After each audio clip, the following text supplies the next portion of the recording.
All right, welcome And to that's why the Heroes in communist Training. regime in Cuba needs to be eradicated. Just gonna keep Why, stepping Jared? these up every time. Why? This is Heroes in Training episode 33. Yeah. We're just You gonna stride on remember how past we that had one. that one guy who watched our videos and commented on all of them, and then halfway through he just stopped. I have a feeling it was because that was the first time he ran into one of those statements. Well, if he's not based, we don't want him. Wait, hold up. We gotta discuss this. Let's not go make political posts on our Twitter so that no one likes our stuff. It's fine. Yeah. So anyway, save us. Keep going. Yeah. So this is episode 33. Oh, hey, Expedition 33. Hey, no, I'm just kidding. we're all gonna die. My gosh.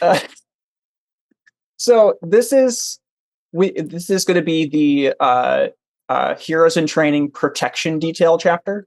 If this was a comic book, this is the new issue, right?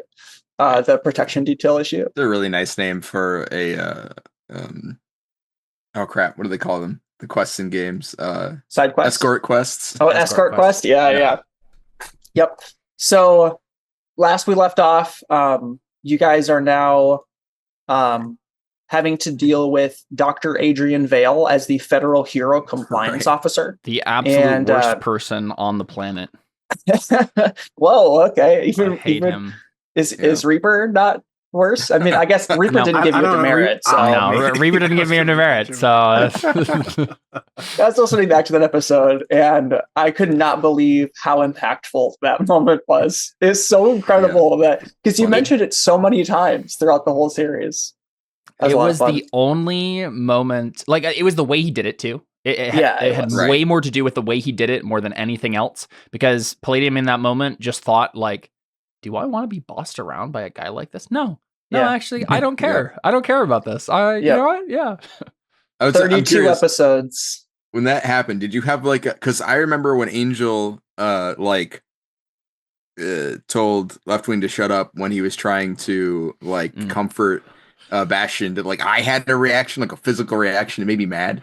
I forgot about that. So I'm curious if it was the same for you. But. I don't know what kind of physical reaction you had, but it definitely was like I think I described Palladium. To Palladium, it felt like a slap in the face. Right. To me, it felt like the crossing of the Rubicon. Right. I was just like, oh, okay, this is how it's going to be. Right. All right. I'm going to change everything I'm going to do. Right. Yeah. So, as a note, a lot of people were not chosen to be a part of this mission. Right. Thunder was one of those that he said, your power is too destructive. And that was just it. And I think I said afterwards, I was like, oh yeah, actually that makes total sense. But you are the absolute worst person. And you could have done that in so many other different ways. Right, you could have just answered my question and not given me a demerit. But I was like, okay, nope.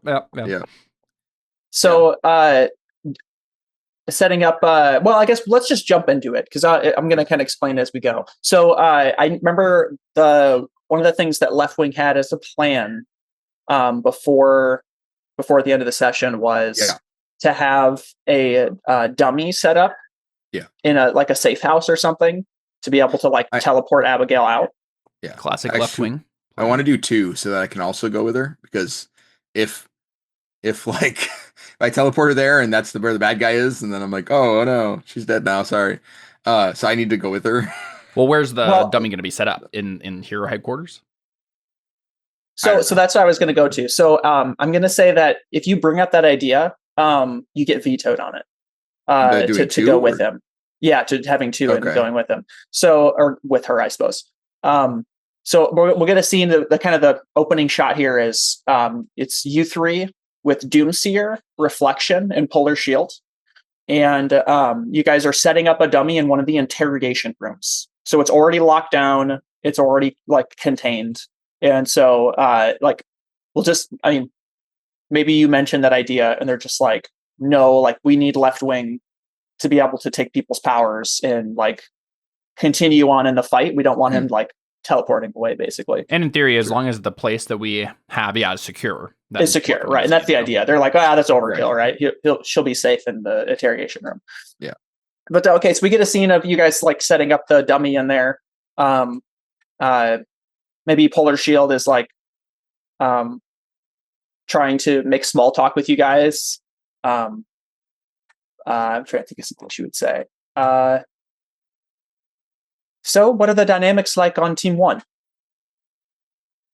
Maybe talking to Palladium mostly. Sorry, what was the question?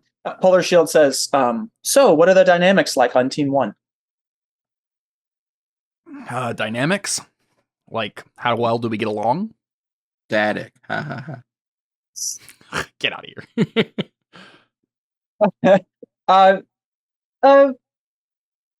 No, not necessarily. I meant more like, I know that you call the shots, but I forgot Polar Shield was British for a while. I was like, what are you doing? Yeah. She's British? Yeah, she's been British this whole time. I just remember she has, yeah. I didn't even realize that now. It's funny. let me increase the thickness of the accent. That's more Scottish, but that's so bad. I can't do I love it. You need to do it the rest of the session. Yeah. For all characters. Yeah. Polar Shield says she's more like asking like what like more like what roles do you take? Right, because she said like, you're the leader, you call the shots, and yeah. Yeah, I think I think about it for a moment, and I'm like, I try to be the sort of leader who's out in front of everything, making sure I take the hit so that my teammates don't have to. Left wing is really clever, so we try to have him come up with a lot of the plans, and his powers are typically what we center our plans around, given how vital they are to either neutralizing a villain or saving a citizen. You're gonna Bastion make me blush. He says, walking by with it. Yeah, I kind of like give him a wave, dismissive, like get out of your wave. And then I turn to Bastion and I say, or wherever Bastion is in the room. Bastion is a master with his powers, so he's usually playing defense, offense, control, whatever we need him to be, just to handle whatever threat we're facing.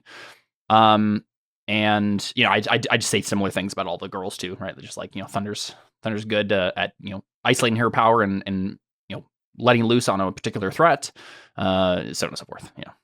We already know the capabilities of all these people, so I list them off basically as best I can. Yeah. She says, oh, good. Why do you ask? Just trying to get a feel for. I guess we're working together. Yeah. Just trying to get a feel for what to expect and making sure that I fit. Reminder, seamlessly. Right. What team is Polar Shield on again? Who's she with? Team 2. She's on Iceblade's team.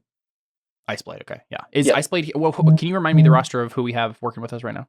Yes, the other 2, the other 5 is going to be Emoticon. Yep. Iceblade, Soul Impact, Mist, and Quantum Quill. Soul Impact. Can we get a list of that in the chat? Yes. Yeah, that's good. Thank you. There you go. We can also probably just I instantly forgot half of what you said in 2 seconds. Yeah, I mean that's fair. It's like lots of names of people that we don't interact with all the time. To me, I have all of their characters and who they are like memorized intrinsically. Yeah. If I think about their names in any given situation, I have like an instinct about what they should do because I just think about it so much. Then the other 3 that are with you guys is Doomseer, Reflection, and Polar Shield. Yeah. It's way better than like with the you guys are going to be the with the Abigail team. Right. It's way better than if this was like Sarah, John, Mark, Kyle, Steve. Like at least these are I know who Emoticon is. It's an identifiable name. This is all just like regular names. I'd be like, Yeah, I know. Yes. Yeah. I mean, honestly, though, the funny thing about that is when somebody says like, "Oh, what's her real name?" I go, Yeah, I don't remember. Right. But okay, so so Polar Shield's just asking out about in the middle here too, how to so be seamless. We have a reference that way too. Okay, yeah. Where are we? Maybe you're not on the same thing as I'm me. on the tabletop 1 right now. Yeah. Here, I think I brought us over. There you go. Yeah, there we go. Cool. Thank you. Okay, so everyone's a different size. I hate it. Yeah. Here, I'll fix them. Keep going. I think Doomseer is like I don't know, maybe I'm trying to think. No, she'd probably hide that. She's probably like maybe like Yeah. Do you want to? It's just fine if you want to. She's maybe like rubbing her forehead or something like that. Reflection is over at the one-sided mirror, and she's like looking at it and like puts up her hand on it. What kind of building are we in, by the way? So this is the. It's like doing a speech, right?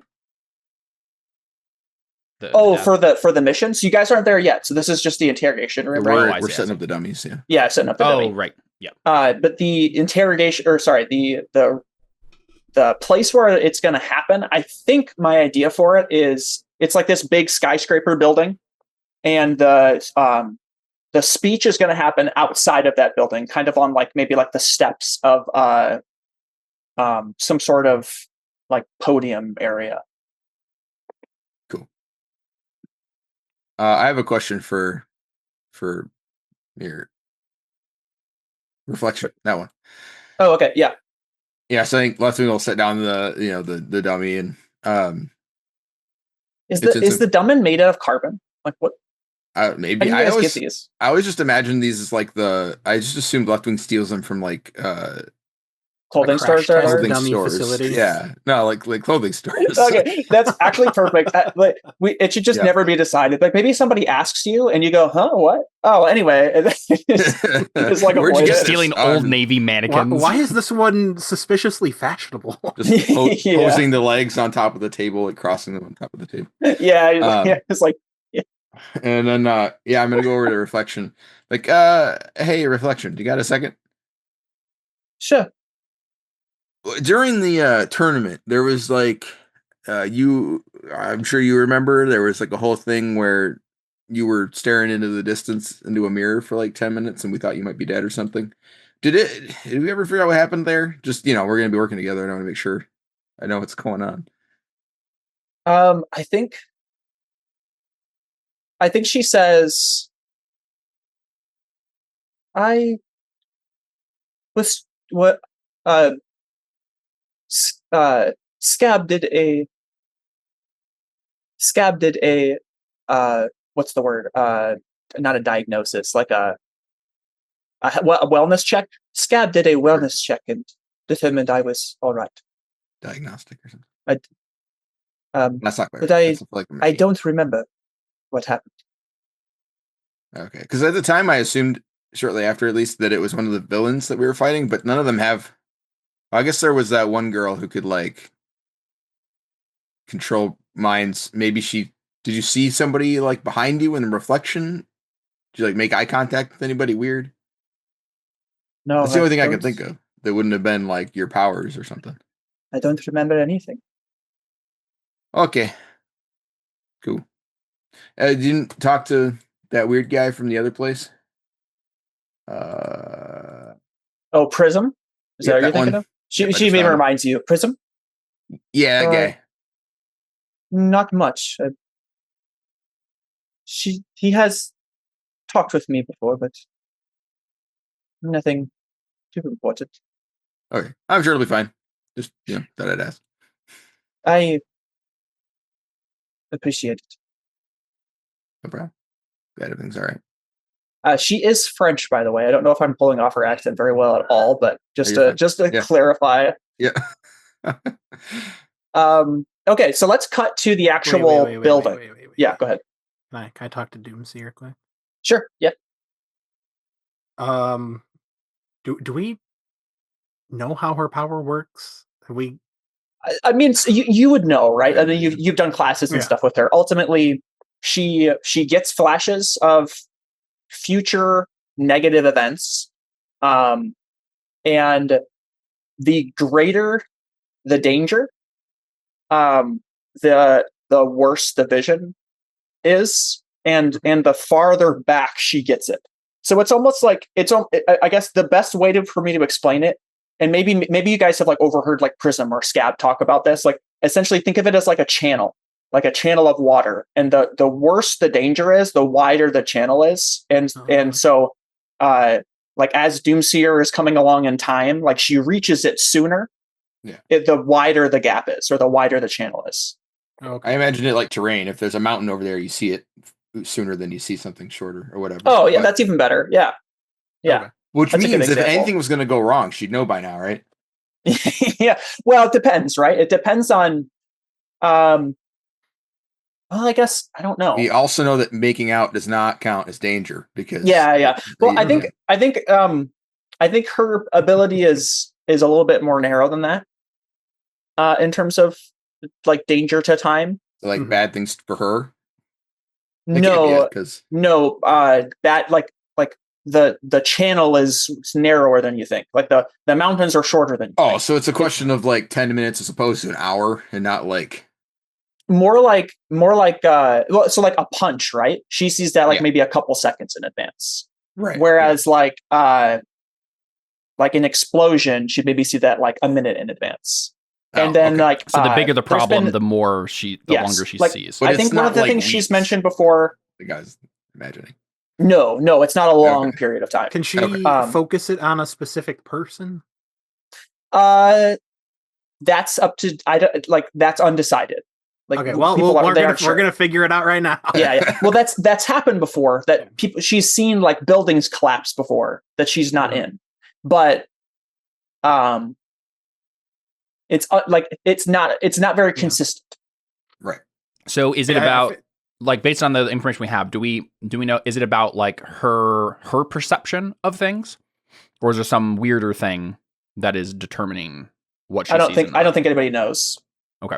It can't be totally her perception. That was one of the things I tested when I tried to kiss her in the tournament, was to see if just not wanting it to happen counted as danger. There's some standard of danger that's not just we her can't own really know if she did want that to happen. Sure it might actually prove it. So she tried to kill me. I don't have this nailed down for certain yet. I haven't.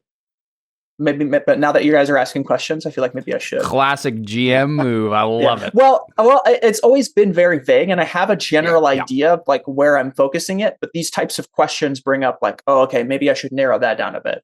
Right. That's you how always have it come up in the game and be like, oh, well, now we know how that works. Yeah. It's like anything. I figured since we don't need to know about it unless I may as well matters. have at least one interaction with the Doomseer. True. It's kind of like. I just want to make sure I'm on your mind right now. Is that cool? You're thinking about me at least a little bit. All right, thanks. Bye. Okay.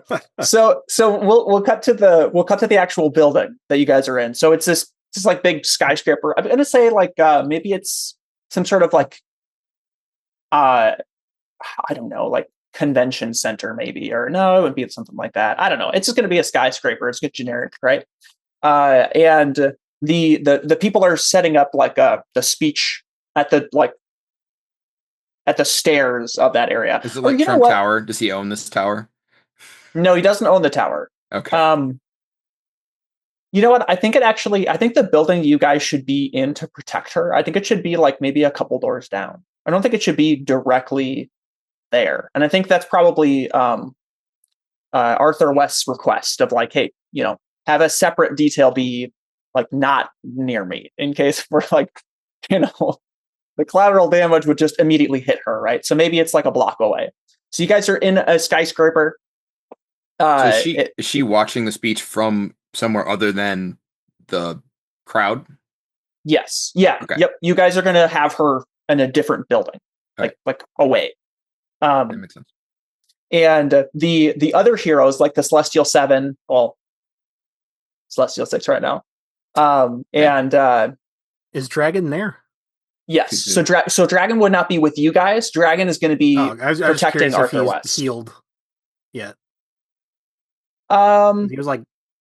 I don't think anybody is like. I mean, there were some people that were. I guess Dragon was badly hurt.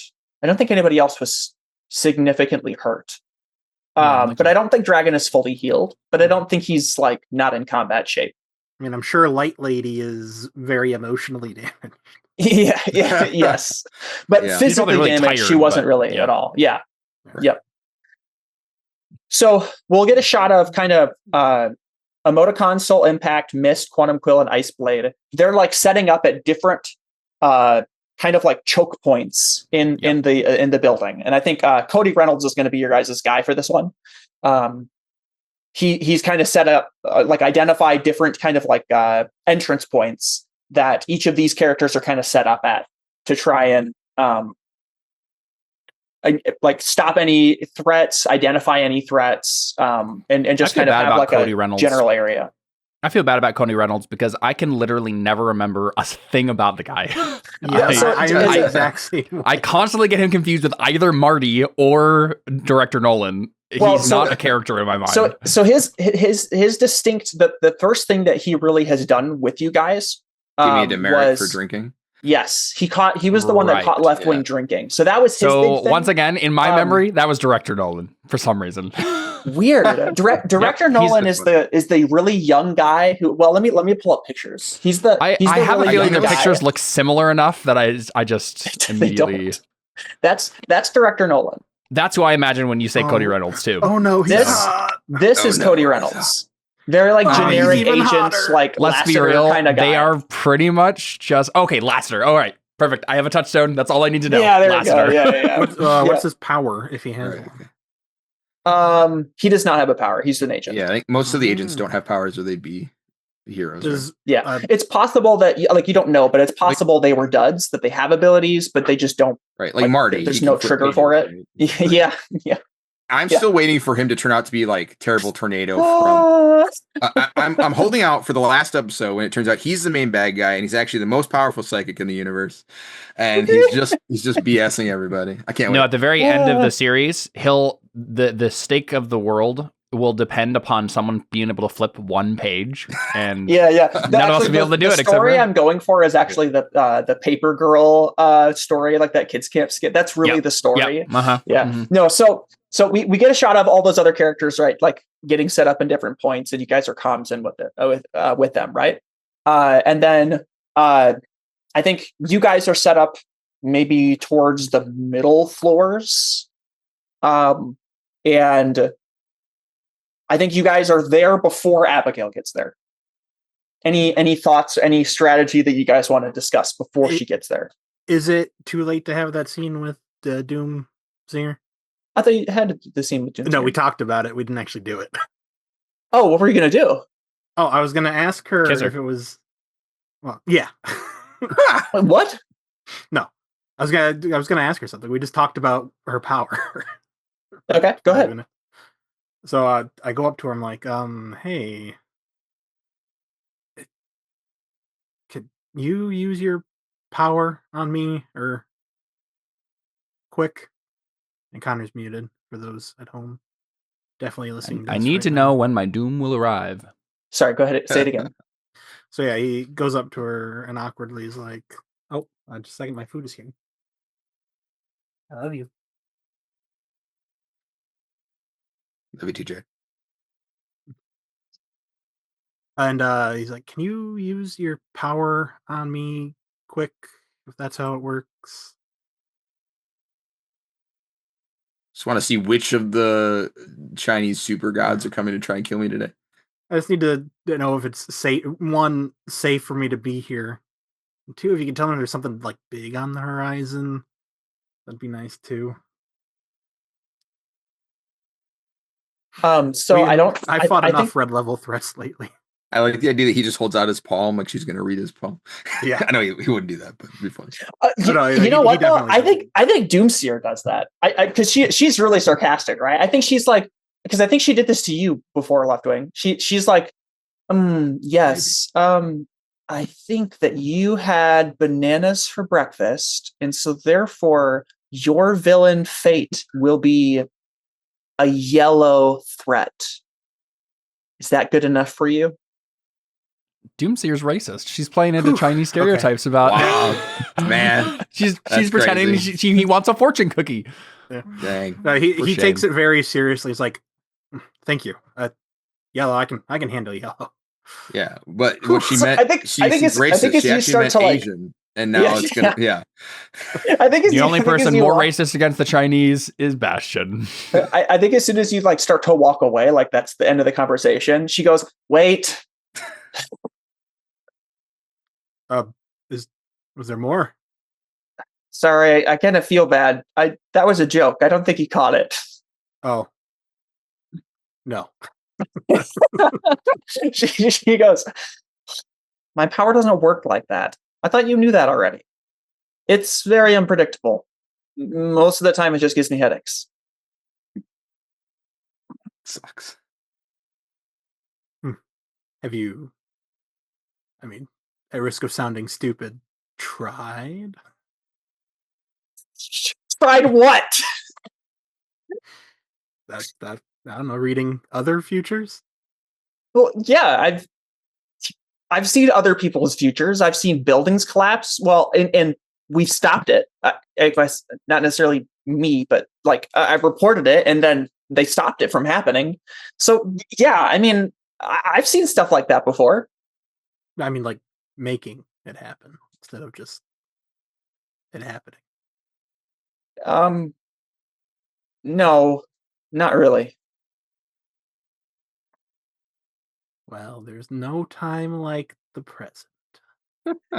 I think that's a role if you want to try and push her into it, but you'd have to say more than no time like the present, right? Yeah.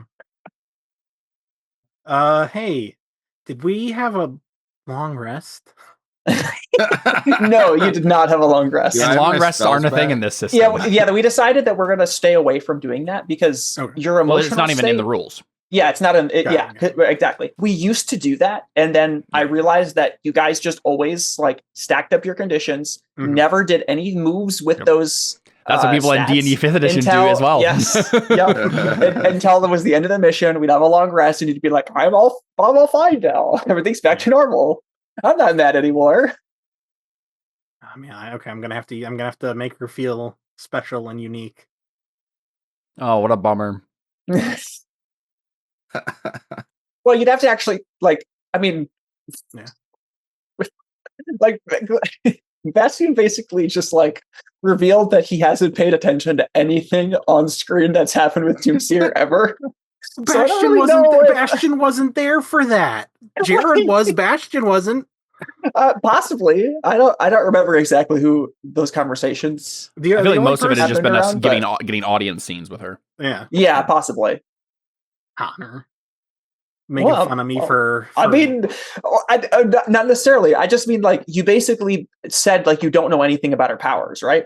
Not necessarily that you Jared didn't pay attention, but that Bastion basically just revealed you don't know anything about her. So how do you get to know her? Yeah, one way of doing this, how does he know how she's unique or special, right? And can encourage her in that. That's my point. Well, one I would say is to. You should play into your situation, Bastion. You should reveal more about your issue and problem, like and how bad it is, and being like, you're the only person I know who could help me with this. I think, right? That could be a unique special. You're the only one who can make right. You don't need to know about her power. You just know, you can see the future. In my future is bad things. Here, let me tell you about it a little bit. I need you, sort of a thing. Mm-hmm. All right. Well, I mean, if you're willing to try, I personally have been ambushed and attacked by three different red level threats, and it would really suck if another one showed up now. When you're all here, and you're probably the literal only person who could help me with this. And I mean, see my doom, so to speak. She rolls her eyes at that and she says, "Really cheesy." And she says, "I mean, sure, yeah, fine, I'll try." Is this like a palm? She's like, "No, it doesn't. It's nothing like that. It's just all about my headspace. Okay, just tell me about it. Maybe I'll see something."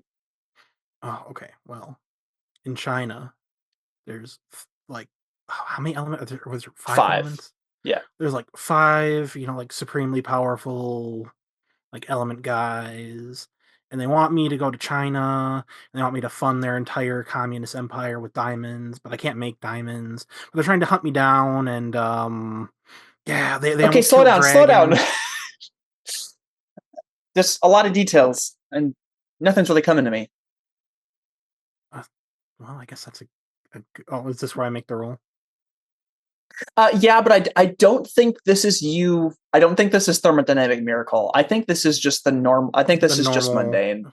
Okay. Oh man. I don't, because I mean I don't feel like you really pushed in that direction. Yeah, I mean, it's like you tried. The only one who could do it, but yes, but you know, it feels kind of like a circumstance rather than like it's just like a statement of fact rather than like telling them how they were special, right? Well, sometimes facts are the things that make you feel the most special. That is really deep, but you're still going to have to roll the other move. Darn. I just need to pull up the... That's a -4, dude. Yikes. Well, it can't be a -4, so that's the bright side, okay? You can do this. Here we go. Oh, it just went into two different things for some reason. When you try to help a peer get stronger, overcome a personal obstacle, roll plus mundane. I mean, this is kind of both of those things, right? You're trying to help her overcome a personal obstacle and help her get stronger. So I need to switch danger and mundane. I never use danger. Yeah. Okay. Do we have a team? That is a 5. 6 is a failure, right? So you should have 1. Let me take that X off. 6 is a failure, right? Yes. Potential. Ooh. This is bad. This is really, really bad. On a miss, you steer them the wrong direction. They mark a personal advancement in the villain track and are bound to mess up next chance they get, whether on purpose or by accident. Oh man! So this sucks. Thanks, Bastion. You're welcome. My girlfriend's gonna die because of this. You watch. Well, you can't blame me. you don't know. You don't. Wow. You don't know the mechanics of the game. Yeah. You can't blame me for the mechanics. I mean, she's supposed to be watching for danger to my girlfriend. That's literally what she's supposed to do. She's not even there yet. Palladium doesn't Abigail's know not there yet. Yeah, but that's like the next thing in the narrative. Yeah. Just wait. Just trying to punch her in the face. She'll fail to see it coming, and then it'll reset. No, I'll kiss her. Okay, so there we go. So there's two things. There's two ways I could point this. One would be she just doesn't see anything, and her power's just like really numb right now for some reason. Or since Bastion is the most doomed person ever, I think that's way cooler. Yeah, she sees too much. She sees. Oh man. She becomes useless for the mission. Thanks, Bastion. Basically, right. Wow. Honestly, that sort of thing is really cool with powers like this. It's like you see someone, like, you know, the fortune teller in Avatar. It's like, you will be involved in a gigantic battle of a destiny between good and evil. Yeah, I know about that. Is there anything about a girl? Yeah. Yeah. Okay, so Jared is taking us on a trip. So she basically, like, I don't know, I guess she basically, like, maybe she like closes her eyes and starts to like really think about it, and maybe she's like tell me the names of the elements that are after you, or like you could describe them to me or something like that. And she like remembers Inferno and like seeing what she saw in the news and whatnot. And I think what she sees and like what the audience sees is like she sees like a giant tidal wave, and then she sees like giant blue flames like engulfing a city, and she sees like Bastion making diamonds in a like a controlled like white padded room, and he's like enslaved and like beaten and bloodied and blued, and then she just cries out and like falls to the ground. It's just like holding her head, and it's like, oh, no, not again. And Jared's not here at the moment, so maybe am I around to see this, or is this I'm here. Oh, okay. I think maybe she starts like just yelling and I guess how do you react? Yeah, we run over. What's going on? I feel like I shouldn't try to comfort and support her again. I don't know what I said. Oh man! No, I rolled a comfort and support her again. She marks another attract on the villain, and then he tried again, and then she just becomes a villain. Yeah. She attacks you. I'm just kidding. Yeah, I mean, I think she's just on the ground, right? She's just like holding her head. It's just like, not again. Come on, get control.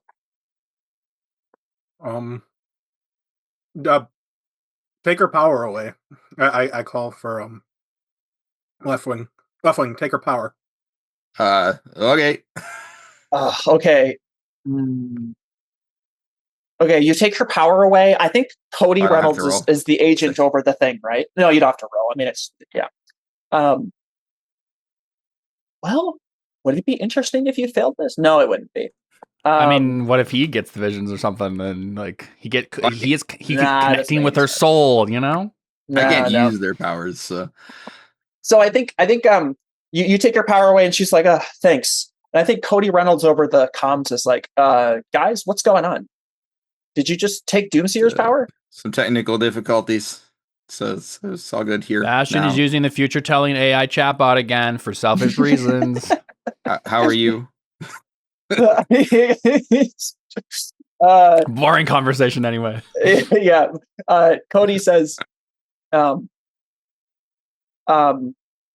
hate to have to say this, but Doomseer needs her power. I mean, I understand that it's going to be painful, but this is really important. If she sees just about anything, we need that intel. Doomseer, are you up for it? Or do we need to pull you out? And Doomseer says, no, I can do it. Can I just get a break until Abigail gets here?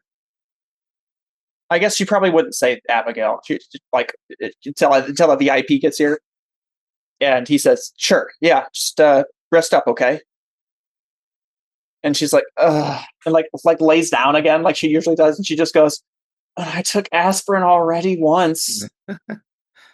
What'd you do, Bastion? Yeah, what the heck? I come trotting over. I apologize. I'm sorry, I shouldn't have. What did you do? She's like, no, don't look into my future again. I tried to focus in on his power and or his future, and it didn't go super well. But his future is at least I know it's foreboding. Can be aimed somewhat, and I know I should never do that again. Yeah, I don't know if Bastion was the right. He's got a lot of stuff going on. Yeah, maybe start with a lower caliber next time. Noted. Should I recuse myself from the mission? What?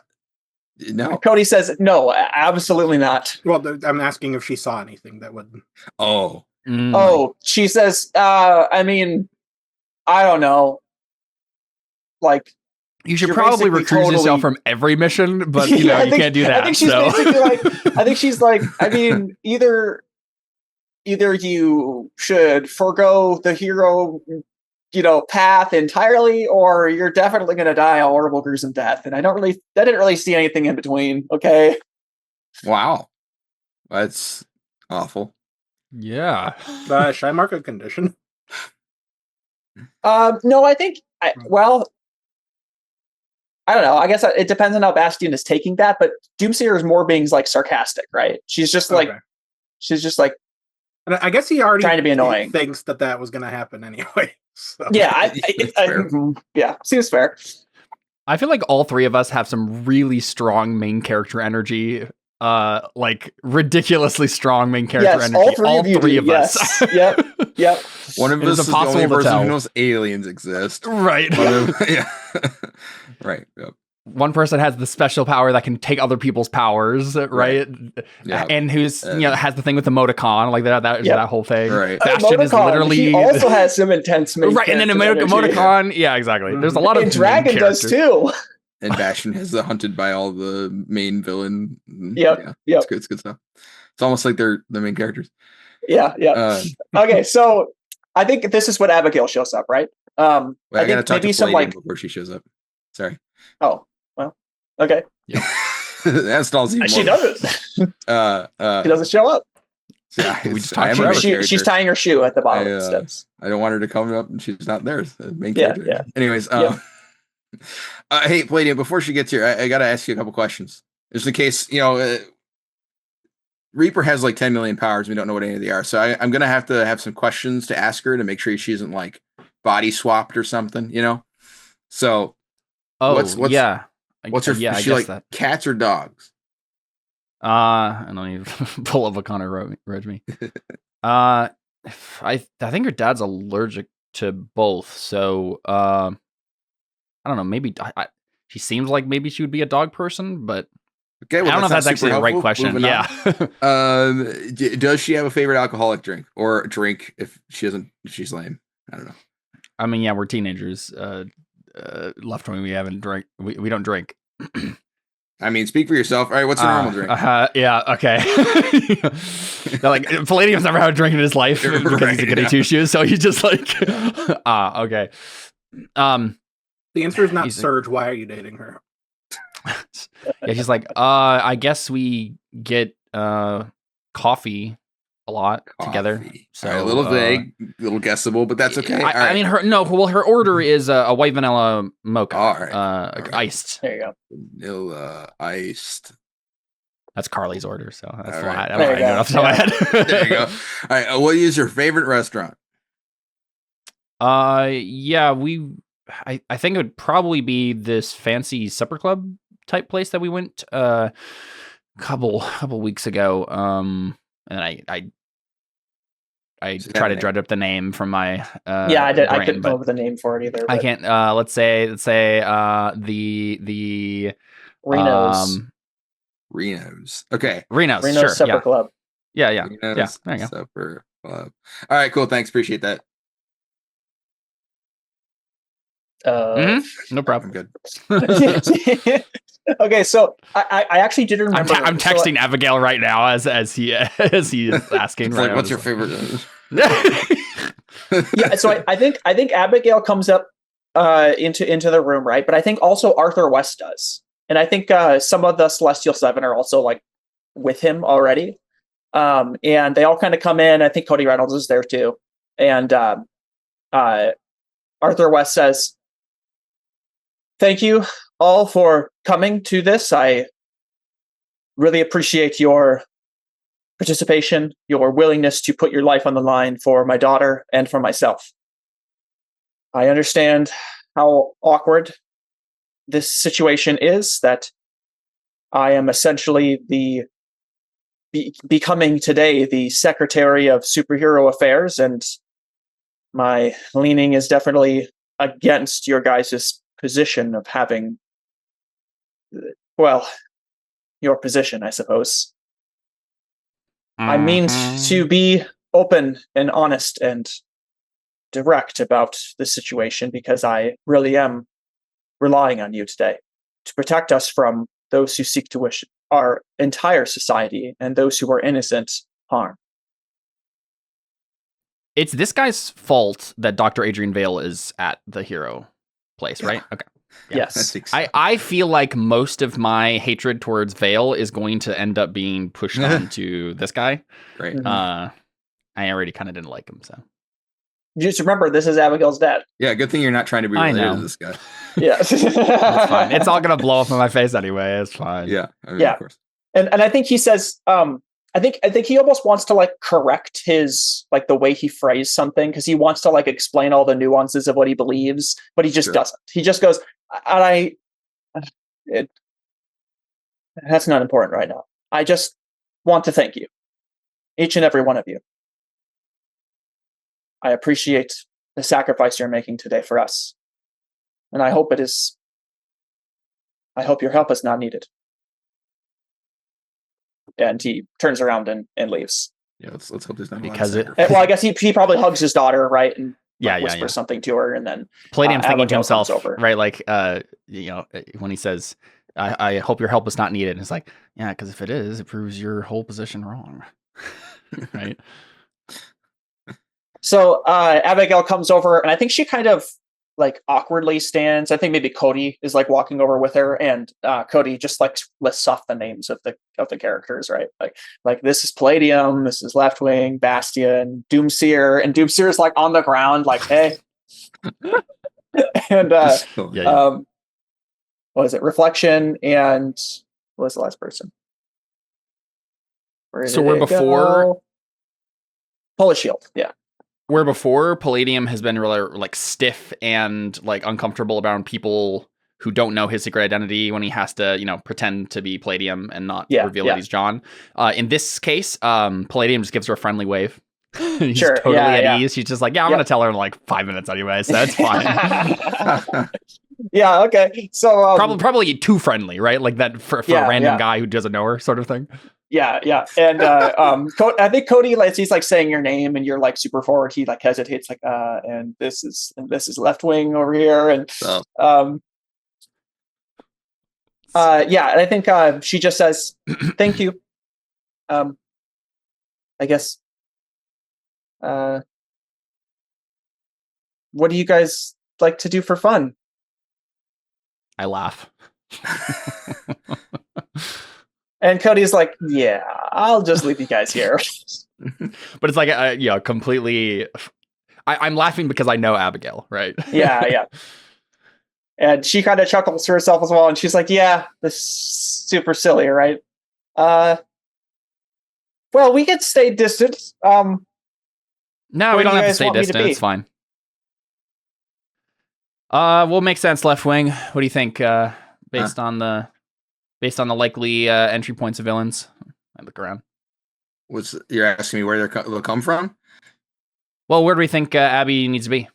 Well, I mean, she's got to be able to see the thing, right? Which means probably the worst spot, more than likely. Why exactly does she need to watch? I mean, I don't know. Why would she be here otherwise? I mean, if she didn't want to watch, she could just not come. Well, right? Then she'd just be undefended at her house. Or she could be like super defended in the bottom of the... I think I ask her. I say, that's a good point. Why the heck isn't she in the super jailer right now? I assume she wants to watch her dad's speech. Yeah, exactly. I think I ask her. I basically just say like, you could be, super safe, stuffed in a box somewhere, Abby, but you're welcome to watch if you want to. We'll do what we need to do to protect you. She kind of looks at you like a little bit too long, and she goes, yeah, I just want to protect, or not protect, goodness gracious. She says, yeah, I just want to be here to support my dad. Yep, makes sense. He's put a lot of work into this, and I'm really proud of him. Heroes that she doesn't know is you. That's crazy. No, it's suspicious eyes. Not. She's just like, what? Not. I imagine not that like it sounds. Palladium's not making any effort to like disguise his voice, but obviously the armor does change what it sounds like. Yeah. So. Yep. Cool. Yeah. So I mean, the window's over there, which can watch from there, but also like, it's probably the worst place to be. So I guess it's up to you. And one other quick reminder: Reflection just raises her hand and says, "We have to make sure there's a window, or not a window. We have to make sure there's a mirror." Well, don't worry. I'm gonna stick to her like glue, and if she gets shot at, I'll teleport her away. Now, two questions for me. Still, being bad at paying attention to things. One, where are we actually right now? Like, I assume we're in some some lounge area, like some lounge room. Like this. What is the actual building that we're in again? A skyscraper. It's a skyscraper. Okay, so a skyscraper. He's giving a speech in like some sort of conference room or something. That's going to be televised. He's giving a speech out on the street. So there's like it's going to be like some in front of the and building. Like a stage and in front of not this building, a different building. A different building. So we're just here to what? Like hang out with Abby and then escort her to where she needs to go. Yep. When the time comes. Okay. And then another reminder: who is actually in the room with us right now? Who's on like specific protect Abby detail besides us three? You three, Doomseer, Reflection, and Polar Shield. And Polar Shield. Okay. Yeah, that makes sense. Yeah. All the people who can just like see that danger is coming, get them out of. Yeah. Okay. Makes sense. Yeah. So I mean, if we're in like a lounge area, I think I probably even just like sit down on the like a couch, right, and just like put my feet up on the coffee table. as we just kind of discuss like what the general plan is. Yeah. Okay. Yeah, well, I think that's the general plan, right? Yeah. Okay. So, carbon sense the entire building. I don't think you can carbon sense the entire lots building. of carbon. You do sense that much. Yeah. But are you saying like you want to have your carbon sense turned on? Yeah. It's like scanning for any. I mean, we know how many targets are here, how many people are in the building, right? Yes, you would. So anything moving around that isn't one of those. I mean, barring a good roll, I'd sense. Well, I think you reach out and you don't sense anything, right? Like I think you reach out as far as your senses can take you, and you don't sense anything. Do you want to keep up like a radar, basically? Yeah. Okay. Let's roll for that when the time comes. Okay. Or what am I kidding? The time will never come. There's no danger here. What are you talking about? Certainly Doomseer isn't seeing any danger, so we should just be fine. Exactly. You know? Exactly, right. Oh, so she's the person who would see it, so. Yeah, you're supposed to give her power back too, yeah. Oh, yeah. Do you do that automatically, or does Cody have to remind you? Well, actually, I had a question about that. So, yeah. I mean, we'll start here, I guess. So, yeah, I look at Doomster. I'm like, you good? You want your juice back? She's like, no, but I'll drink it. Okay. gives her her power back. Yeah, she takes it back. She's like, oh, son of a biscuit-headed ninny muggin. And she looks at you and she's like, she gives you the peace sign. She's like, I'm good. I hate Bastion's future. Have you ever tried weed? I feel like you. I look over it. She squints her eyes at you. She's like, she know that we're on the comms like right now, right? And Cody's like, and say I tried weed. Cody's like, it's left wing. But yeah, right. Anyways, and then I'm gonna go over to Abigail. And can I swap my power soul thing with hers, even though she doesn't have a power? In theory, you can, right? I would assume it would be easy, right? Because it's unpowered. You and Abigail, you mean? Yeah. Yes. Okay, I'm gonna do that. Okay.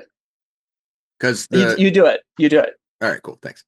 And then I walk up to her, and I assume, are we like all right next to her? Can I talk privately with her if I'm quiet? Yeah, I think I don't think you guys are all right next to her. No, I think you guys are like spread out in the room, right? Everybody's looking at a different wall or corner. I turn my except for Doomseer. Right. Yeah. He's looking at her brain. I turn my comm off. Okay. And I'm like, hey, Abigail, nice to meet you. I'm Left Wing. Hold my hand out to shake her hand. Yeah, she shakes it. She's very polite and professional about it. Like, yes, nice to meet you as well. Thank you for being here. Yeah, no problem. I'm gonna stay close because I'm your fire exit. I'm also the one who's gonna make sure no one like spirits you away or replaces you with a body double or mind controls you or something. Just to make sure you're you, right? So I have this little part of my power that nobody else knows about, or that we keep on the down low. So I'm gonna ask you some personal questions, and you got to answer honestly. Otherwise, it won't work, right? Yeah. So here we go. So David's over here, big brain, and he's like, I'm catching Connor red-handed here. He can't do his plan. It's got to be 3 questions. It's got to be stuff I don't already know. So the questions got to be different. It works better if I ask them. It's just how it works. I don't make the rules. So anyways, here we go. So I need to know, what is your favorite restaurant? She's like, I would have to say Reno's Supper Club. Okay, good answer. Superheroes. I give a thumbs up from the other side of the room. Oh, yeah. I'm trying to be as quiet as possible because I'm. Yeah. Oh, okay. Yeah. So, superheroes, yay or nay? She says, May. Yay or nay? May. Yes or no? I'm gonna go with May. I don't know what that means. Well, okay. It's like the middle ground answer. I haven't really decided about that yet. Undecided. All right. I mean, that works. That's fair. Okay. But if you were to go to the press about that, it would have to be nay. And she kind of gives you like a sure, right? Yeah, I hear like you. a squinty smile, like yeah. All right. How many boyfriends have you had? One. Okay. Like, does that mean in the past or I guess it doesn't really matter. It's just to make sure no one's replaced you. All right, sounds good. We'll do this again later. Make sure it's still you, right? We'll do this on an interval. But sure, yeah. I'll okay. In like 15 minutes, I'll ask you these questions again, and then I'll ask you some different questions, and if it lines up with my power, then I'll know it's you. Anyways, so yeah, I mean, I'll be just like an arm's reach away because I have to touch you to teleport you. So, don't think I'm weird. Cool. Okay. I love your facial expressions as Abby here, Connor. Yeah. Yeah, sure, okay. Yeah, I expected a lot more pushback on that than I got, so that was easy. All right. Oh, yeah. he didn't make you roll a mundane. I was expecting to have to roll the tricker, but it's all right. I'll take it. I mean, she just answers, right? I mean, that's not. I wasn't. I mean, there's not a roll there. I mean, I totally made that thing up about having an extra power, so that's why I thought you were going to make me lie. But well, I mean, I don't know. I guess I don't really feel like there's a lot of stakes to that roll. I think that's fine. I think I don't think she's fully convinced that you're not like. I think she's a little bit. She's like, this is kind of weird, but she's not like, oh, Leftwing's lying. He has some ulterior motive, right? Right. So I don't know. I think it's just kind of middle ground. Cool. All right, I'm good. But okay, so I think we get some shots of like Ice Blade and Emoticon and Soul Impact, Mist, Quantum Quill, just kind of like at different entrances, things like that. And I think the speech starts, right? Where I don't know, maybe some high-ranking official is going to be here today as well. I don't know if he'll be the president or not, but we'll just obfuscate it, right? And like presents him as the Secretary of Superhero Affairs, and he goes up and is like giving a speech about like how powers have changed our society and not necessarily for the better, and look at all these destroyed buildings that we have in our country now. Look at such and such catastrophe. I want to try and help these tragedies no longer to happen anymore. And the skyscraper he's giving a speech in front of should be destroyed. Yeah. Actually, that's a really good idea. Oh, yeah, that's genius. Yeah, actually, yes. Thanks. He's like, yeah. That's exactly it. Yeah, which is why you can't be in that building. Right. Yeah. This is why we keep Leftwing around. He has some pretty good ideas sometimes. It should be a building that was destroyed by Heartbeat too. And they just never got around to rebuilding it because the damage was too severe. They didn't know how to like fix anything.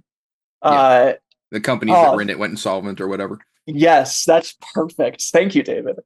Yeah, okay. So, and I think Abigail's kind of watching, and she maybe is kind of like looking around nervously at you guys, like trying to gauge like your guys' feel about what you're hearing, like seeing if you're irritated or whatever. But I do think that Doomseer starts to get more of a headache, and she goes, "Oh, guys, I'm not liking how my brain feels right now." And I shoot you a glare, Bastion. Just not like super mad at you, but just. Hey, Bastion, is weed made out of carbon? Weed? Yeah. Enough for the weed, Leftwing. Doomseer. Make weed. Doomseer, do we need to get you out of here? Man. She's like, I don't know. And I think maybe she's like, there's like tears streaming on her face, like she's just in a lot of pain. I say, Cody, Doomseer is getting worse again. I don't feel like we can risk Leftwing taking her power again. Should we just get her out of here? We don't want to risk her or have her be a liability. Will that even help? No offense. Before Cody answers, Iceblade says over the comms, guys, I see gas. Oh, right. Okay, your power is actually going off. yeah. And Cody. This is important. Yeah. Cody says over the line. He says, "What do you mean you see gas? What's going on? Give me details."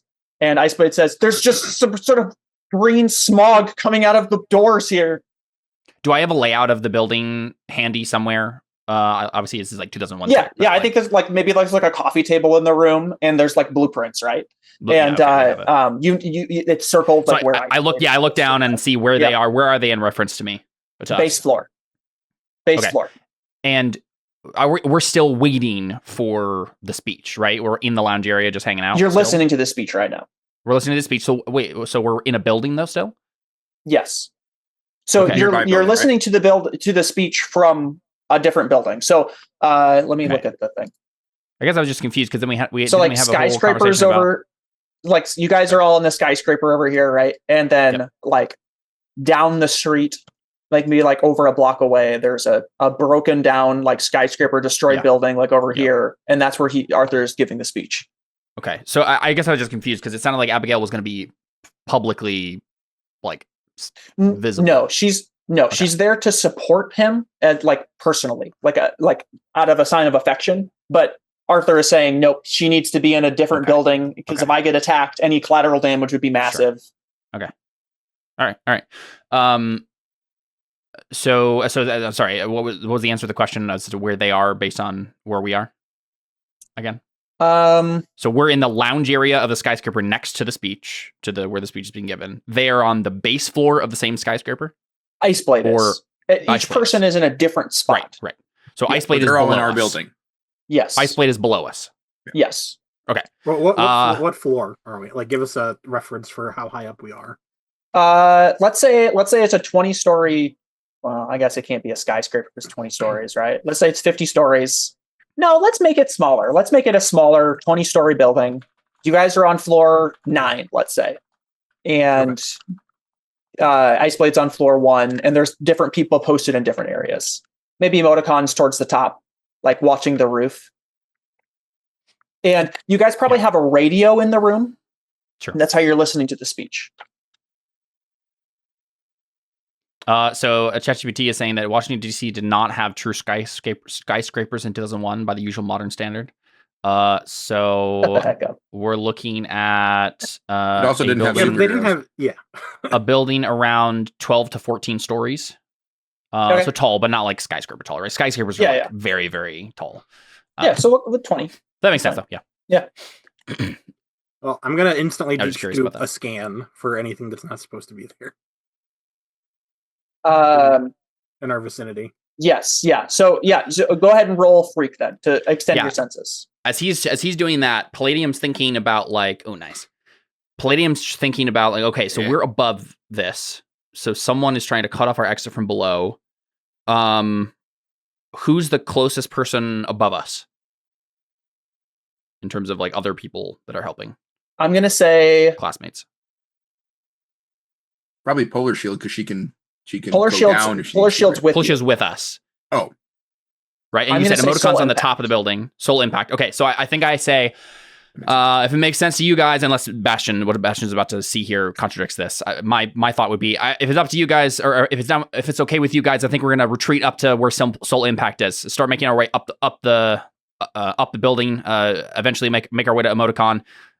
Just to make sure that we're getting away from wherever they might be infiltrating. Or there could also just be a distraction. It could be. What do you see, Bastion? Oh yeah. What do I see? Connor, I can't make up what I'm seeing. I see two people entering from the vent. You should have just kept going just to see how long it would take for Connor to notice. There are 5 individuals that are that you did not originally account. Well, actually, no. I'm gonna say at first you see 1, and then you see 2, and then you see 3, and then you see 4, and then you see 5, all like breaking into the building at different locations, different points. Different locations above us too. Above us, above you, below you. All right. I think precise. Yep. Yeah. I think emoticon is like, I don't see anybody up here, but you're saying people are breaking in? Yeah, I think I just say, left wing, get her out of here. Yeah. You, as soon as you say that, Doomseer says, wait! Don't do that. Doomseer, no offense, but I don't know if we can trust your power right now. Listen to me. I see there's something not right where you're going to send her. This is why there were supposed to be 2. Left wing, back up. Where are we going? We should just send her to the base. Yeah. Send her to the base. All right, do it now. Okay. Emperor's there, right? Yeah. I turn off my comms real quick. Wait a second. I don't say that. Right. I don't say that out loud. No, I say we have friends there, right? Yes. So you guys are all like spread out in the room, right? Yep. Right. I'm gonna have one thing happen. Yep. While you guys are. So while I've been saying all this, I've been heading towards where Abigail is. Okay. Right in front of you, like between you and Abigail, a thing bites through the floor below you. I think I know what picture you're about to post. Yep.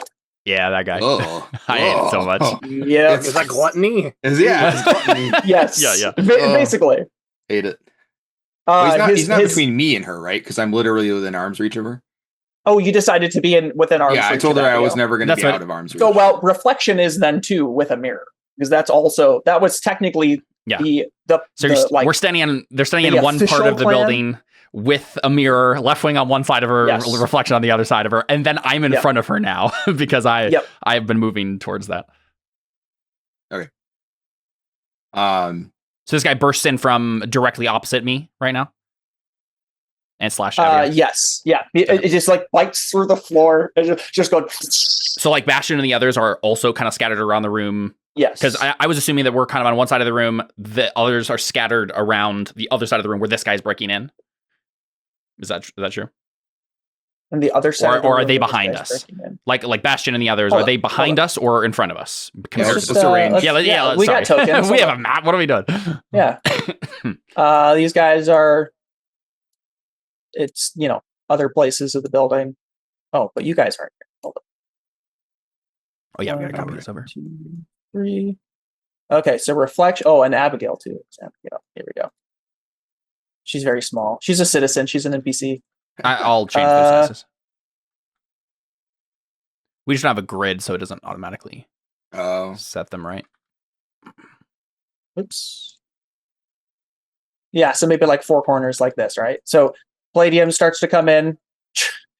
His villain name is Jawbreaker, and this is the one thing I can't quite get right is like how you guys figure out their names. But it's so hard to be like this guy instead of just saying the name, right? Yeah. So it is funny in shows through the floor, and he bites through like the the metal that's there. Like there's like a chunk of metal in his mouth, right? And he goes, and he says, "I'm Jawbreaker." Of course he does. Lovely. Yeah. And Doomseer is like, "Oh, come on, it's so lame." Oh, so he appears in between the both of us. I see. Okay. Yes. I mean, I've already punching him at this point. Yep. Left wing. I want to know what you do. Well, so if the official plan was that she was gonna get pulled into a mirror, I guess which was the primary goal, right? Which one was the main plan A?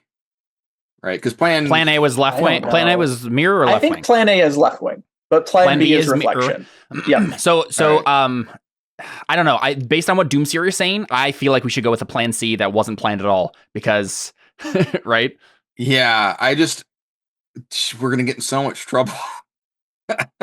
This is demerit Palladium now. He doesn't care. Is the second worst person we could send. So I guess left wing. Do you hesitate? Oh, that's true. Oh, that's fair. Palladium isn't thinking about this, but I mean. Like, I think he puts his hand on her to teleport her to the original place. And then when she says, don't, and then he busts through the floor. I don't know. I think if left wing hesitates, I'm going to decide for it. You mean the reflection? The reflection is just going to do it. Saying?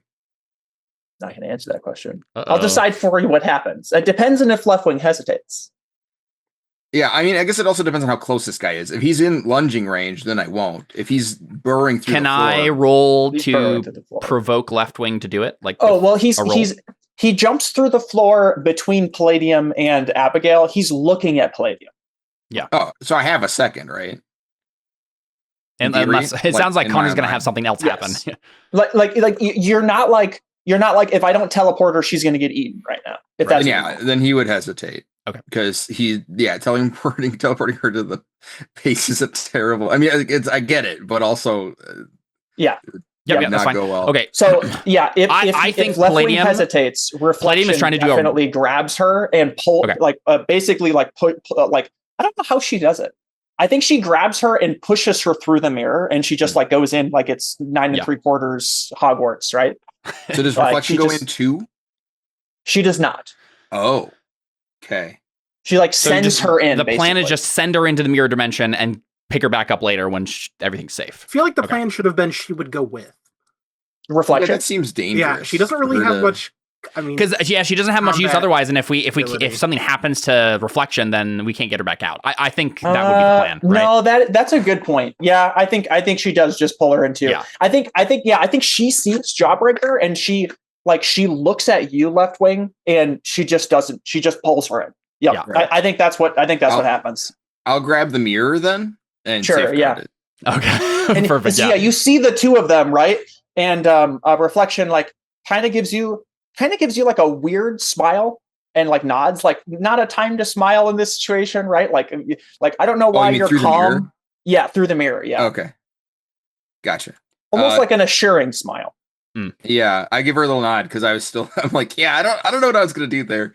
Yeah. We were either gonna tell the daughter of the guy who hates superheroes that we have a super hideout underneath our super school, or yeah. So during this time, Palladium is roundhouse kicking this guy in the face. yeah. I think Doomseer calls out and says wait, not the mirror either. Something's wrong with it. I knew it. I saw glass. Maybe I don't know what I saw anymore. I knew it. I knew it. Can I still see them in the mirror? No. You can't. I can't turn the mirror to see them. I just spin in a circle. That's interesting. Yeah, I think you do that. I think you see traces of them, but not a full picture of them. Okay. Almost like they're ducking around corners, right? Right as you get. Yeah. Yeah. Can I Left Wing switch places with Abigail in the mirror dimension? I switched places. She did do that once before, and it was really hard and really weird. Yeah. Yeah. I mean, I'll try it again. I don't think there's a roll here. I don't think you get a clear. I can't try and roll to get a clear picture of them. No, it's she's too far 3? In. Okay. Really? I mean, that fast? I guess I don't know how she travels. But. Well, I mean, she pulled her in, right? And you had that exchange. She gets out of the actual mirror section, and then Doomseer says, "Wait," and you're not I think you have a pit in your stomach. Okay, we don't really know what we're doing, but it doesn't seem to you like Doomseer knows what she's saying. Sure. Okay. Basically, it's okay, there's nothing we could have done or said that would have Doomseer is just seeing everything is bad. Sure. I think that's the more logical conclusion to come to. I'm gonna slide the mirror to Bastion and then run over to Doomseer, but I'll let Palladium punch the guy first. I would really like to get roundhouse kick this guy in the face, please. Yeah. Go ahead. Go ahead. Because I wouldn't punch him forward, obviously, because that was where Abigail was and the mirror and all the other things. But I just bring up a really beautifully executed, at least if I roll well, a really beautifully executed roundhouse kick to just slam him to the side. You know what? Go ahead and roll. But while you're rolling, you know what Doomseer really actually says? What she says is she says, "No, wait, not the mirror. It's shatter that I see. There's glass." That's what makes you go, what the heck? She's just she's dead. Right. So she's probably is seeing something bad, but she's not able to really parse what's actually happening. So she's filling in with pieces that are just wrong. Yeah. But I imagine that. That could be one option, but yeah, I think what Connor's saying is the most likely option for us to come to is even if she is seeing something bad, she's not seeing it correctly, right? It's going wonky. Okay, I'm gonna do game face to commit myself to save Abigail. Man, and I will mark. It is so much fun. Hear your guys' like theories. Yeah. I mean, if she says shatter, I mean, I'll let them do their thing first, but I've got a thing I want to do. Okay, yeah. I'm gonna mark angry. Because I have to mark that for game face. Now I have a +1 on every roll when I save as I'm trying to save Abigail. And I mean, you can tell me, I don't assume this is directly engage a threat by heading directly into danger without regard for my own safety yet. It's just me kicking him. Yeah. I mean, it's just I'm just trading blows or whatever and directly engaging. It's not like you're trying to like put your foot down his throat or something. Yep. Whack-a-mole. Yeah. In which case, actually, I just remembered that technically, my labels are switched right now. Right now, I have superior -2 and mundane 3, but I will likely very quickly affirm my heroic identity. But I won't do it until I have to. Okay. Anyway, rolling danger, unfortunately, which is a -2, because I usually don't do it this directly, right? I'm taking a hit for someone or whatever. I guess maybe I could just change the description of what I'm doing. Maybe so he chewed up through the floor. Yeah. Well, it's not even like he chewed through it. He like ate through it, right? He it wasn't like he gnawed on it for a bit and then got through. He just like. Okay, can I describe this then? He burst through it. How about we do this? I think my first instinct would be to try to roundhouse kick him, but can we say this? Can we say that I miss, right? We just see me attempt to roundhouse kick, he ducks, and then I'm like, okay, I can't like fight this guy like hand to hand, like that's not gonna work. So I just like jump on top of him and try to like double kick, slam him down into the hole from whence he came, right? And go with him, right? I'm just gonna like go down into this guy. I don't think he ducks. Like that's not his style. So like you go to kick him, right? And I think his momentum was like way more than you thought it was. Right. And so he like just like you try and kick him and it just goes, he like goes above it. Okay. Then can my narration though go as far as just attempting to like slam him down back into the hole somehow and then do more than a shield, right? So I think maybe he like as he starts to come down, like you just jump, like you go above him, right? Yeah, and I think when you do that, he just goes like he's ready. He's just ready to fight. I think right now Palladium is classic electricity Palladium, right? That's the energy in me right now. So I just kind of do a quick burst from like Iron Man style from my arm to like go above him and then kind of spin in midair, and then I want to bring my 2 feet down just right into his mouth, just to like slam him down. Again, more than a danger. I'm doing this without regard for my own safety. In theory, if this works, we will go like down, right? No, we're gonna break another building and we're just proving right. Point. Yeah, it's fine. How much you want to bet he hired these villains to do? All right, here we go. Savior, no minuses. No minuses. All right, got an 8. Okay. I think the only thing that matters with more than a shield is if I miss something bad happens. So otherwise it's just directly engage a threat. In which case I think it's just like what it's you get to choose options. Pick one, I think. Pick one. Yep. So I can resist or avoid their blows, take something from them. On a hit, we trade blows. I can resist or avoid their blows, take something from them, create an opportunity for your allies, and press, surprise, or frighten the opposition. I think the most likely scenario here is I will create an opportunity for my allies. I will take a hit, and then trade blows with them and try to create an opportunity for everybody else by basically just like dealing with the present threat so that everybody has a moment to, they don't have to worry about this guy. They can react to whatever else is going to happen. Right. Sure. Yeah. Okay. So do I roll my never give up, never surrender? Or is it just, It's when you take a powerful blow from someone with far greater power than you, or is it just a normal guy?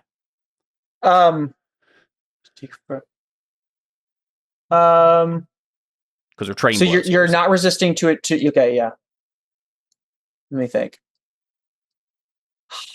Yeah, I think it says take a powerful blow. Oh, is it? Okay, that actually might be better for me. But actually, one thing I was just thinking, I actually got a 9 there because I got a +1 from my game face. Can we have one team, right? Can I spend that team to actually get a full hit? We should have new team. Or should we? We should get team right now, right? Terrible we could do the team move. Yeah. He's definitely ugly. Yep, this is we're entering combat, right? Where's the list? I'm trying to like manage a bunch of things right now. Yep. Some peripheral moves. When you enter battle against a dangerous foe, add 2 to the team pool. If the leader has influence over every teammate at another team. I don't. Yeah, I don't. I have influence over some people, but not all of the people here. Isn't really Cody Reynolds the leader? That's what I'm trying to decide. I think it might be Cody, but doesn't Wrestling have an anti-Cody influence? I don't think so. Nope. But he did. Nope. I don't see it though. This would have been literally episode 3. Right, so it probably faded by then. By now. I think Cody is the leader in this instance. Okay. Because of Adrian Bale's that makes sense. Yeah. Interference. The ministry is interfering with Hogwarts. None of us are the leader. Yes. If everyone has the same purpose in the fight at another team, so that we're up to 4. If any team member mistrusts the leader of the team, remove a team. I feel like the only person that would be Left Wing. Do you mistrust Cody? I don't know. He was pretty nice in that interaction where he caught you. Yeah, I don't know that I mistrust him. I might not like him. But, sure. Right? Like, I assume he's also on our side, right? Like, I don't think that he's bad. He's not a traitor. Yeah. Like him. If your team is ill-prepared or off-balance, remove a team. I mean, it's like debatable. We kind of feel like it. It feels a little off. I'm gonna do that even just because of Doomseer's That's situation, what I was saying, right? Yeah. So we'll do. So it's where you're adding. It should actually 3. be. It should end up being 4. Yeah, agree. Yeah. Okay. Can I spend a team then to make it a 10? Yes. I feel like that'd be better than taking a hit right now. I actually only have 2 conditions to mark before I. Who did you target for game face? Abigail. I get a +1 roll when saving Abigail, right? Okay. Yep. Yeah, just protecting her in this situation, making sure nobody gets a mirror, all that stuff. So I have a 9, and then if someone can help me, then I can get a +1. Also, just to clarify, if the mirror gets destroyed, theoretically speaking, not even she could get out some other way. Yeah, essentially, reflection can escape through a reflection. Yeah. So that's the plan, right? Her plan was to get to a different. Do we know where she was supposed to go? The plan, if the plan would have been if nobody wins the fight, that she would make her way to Hero headquarters. Oh, so she's supposed to stay in the mirror, around here to come back out. Stay in the general skyscraper area. So she wasn't supposed to run away? She was not supposed to stay in front of the mirror so that you guys could see her necessarily. But just go a little bit away to get to a safe spot in the mirror dimension. Yes. Gotcha. But near enough that she could exit somewhere nearby if we needed her. Yes. Okay, cool. Yeah. So is there someone who can give me an assist here? Get a +1. Bastion. I'd assume so. Yes. Or the other people in the room, I guess. Polar Shield. Bastion's holding the mirror, so it might not be. Maybe you can say Polar Shield, right? She comes in and maybe she pulls herself towards Jawbreaker and nudges him off balance so that we're coming down with your foot, right? Yep. Well, so I'm imagining he's like exactly. And then she nudges nudges his feet and so he goes yeah, exactly. So I hit him on the side of the face, right? Yeah. Boom, instead of in his mouth, which would have been bad. Yeah. Okay. Well, yeah. Also, perfect. just to pull up his picture again, right? It's kind of like a gluttony mouth in the sense that when he opens his mouth, it's the majority of his face is right. So it's this huge mouth. Yeah, it's cartoonish. Yes. Neat. Okay. Perfect. Yep. That's great. That's such a good picture. Thank you. Thank you. In which case, I'm going to choose 2. I'm going to resist to avoid their blows because I'm just too close to going out for comfort right now. Yeah. So I'm gonna resist and avoid the blows and create an opportunity for my allies. So I don't have to roll to take a blow right now, but he gets a blow and we make an opportunity. Yeah. So I mean, you can feel free to describe what it looks like when I slam him down into the floor.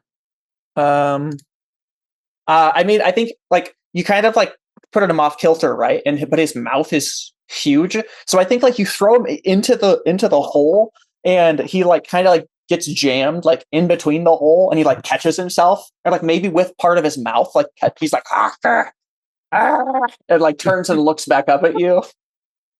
Right.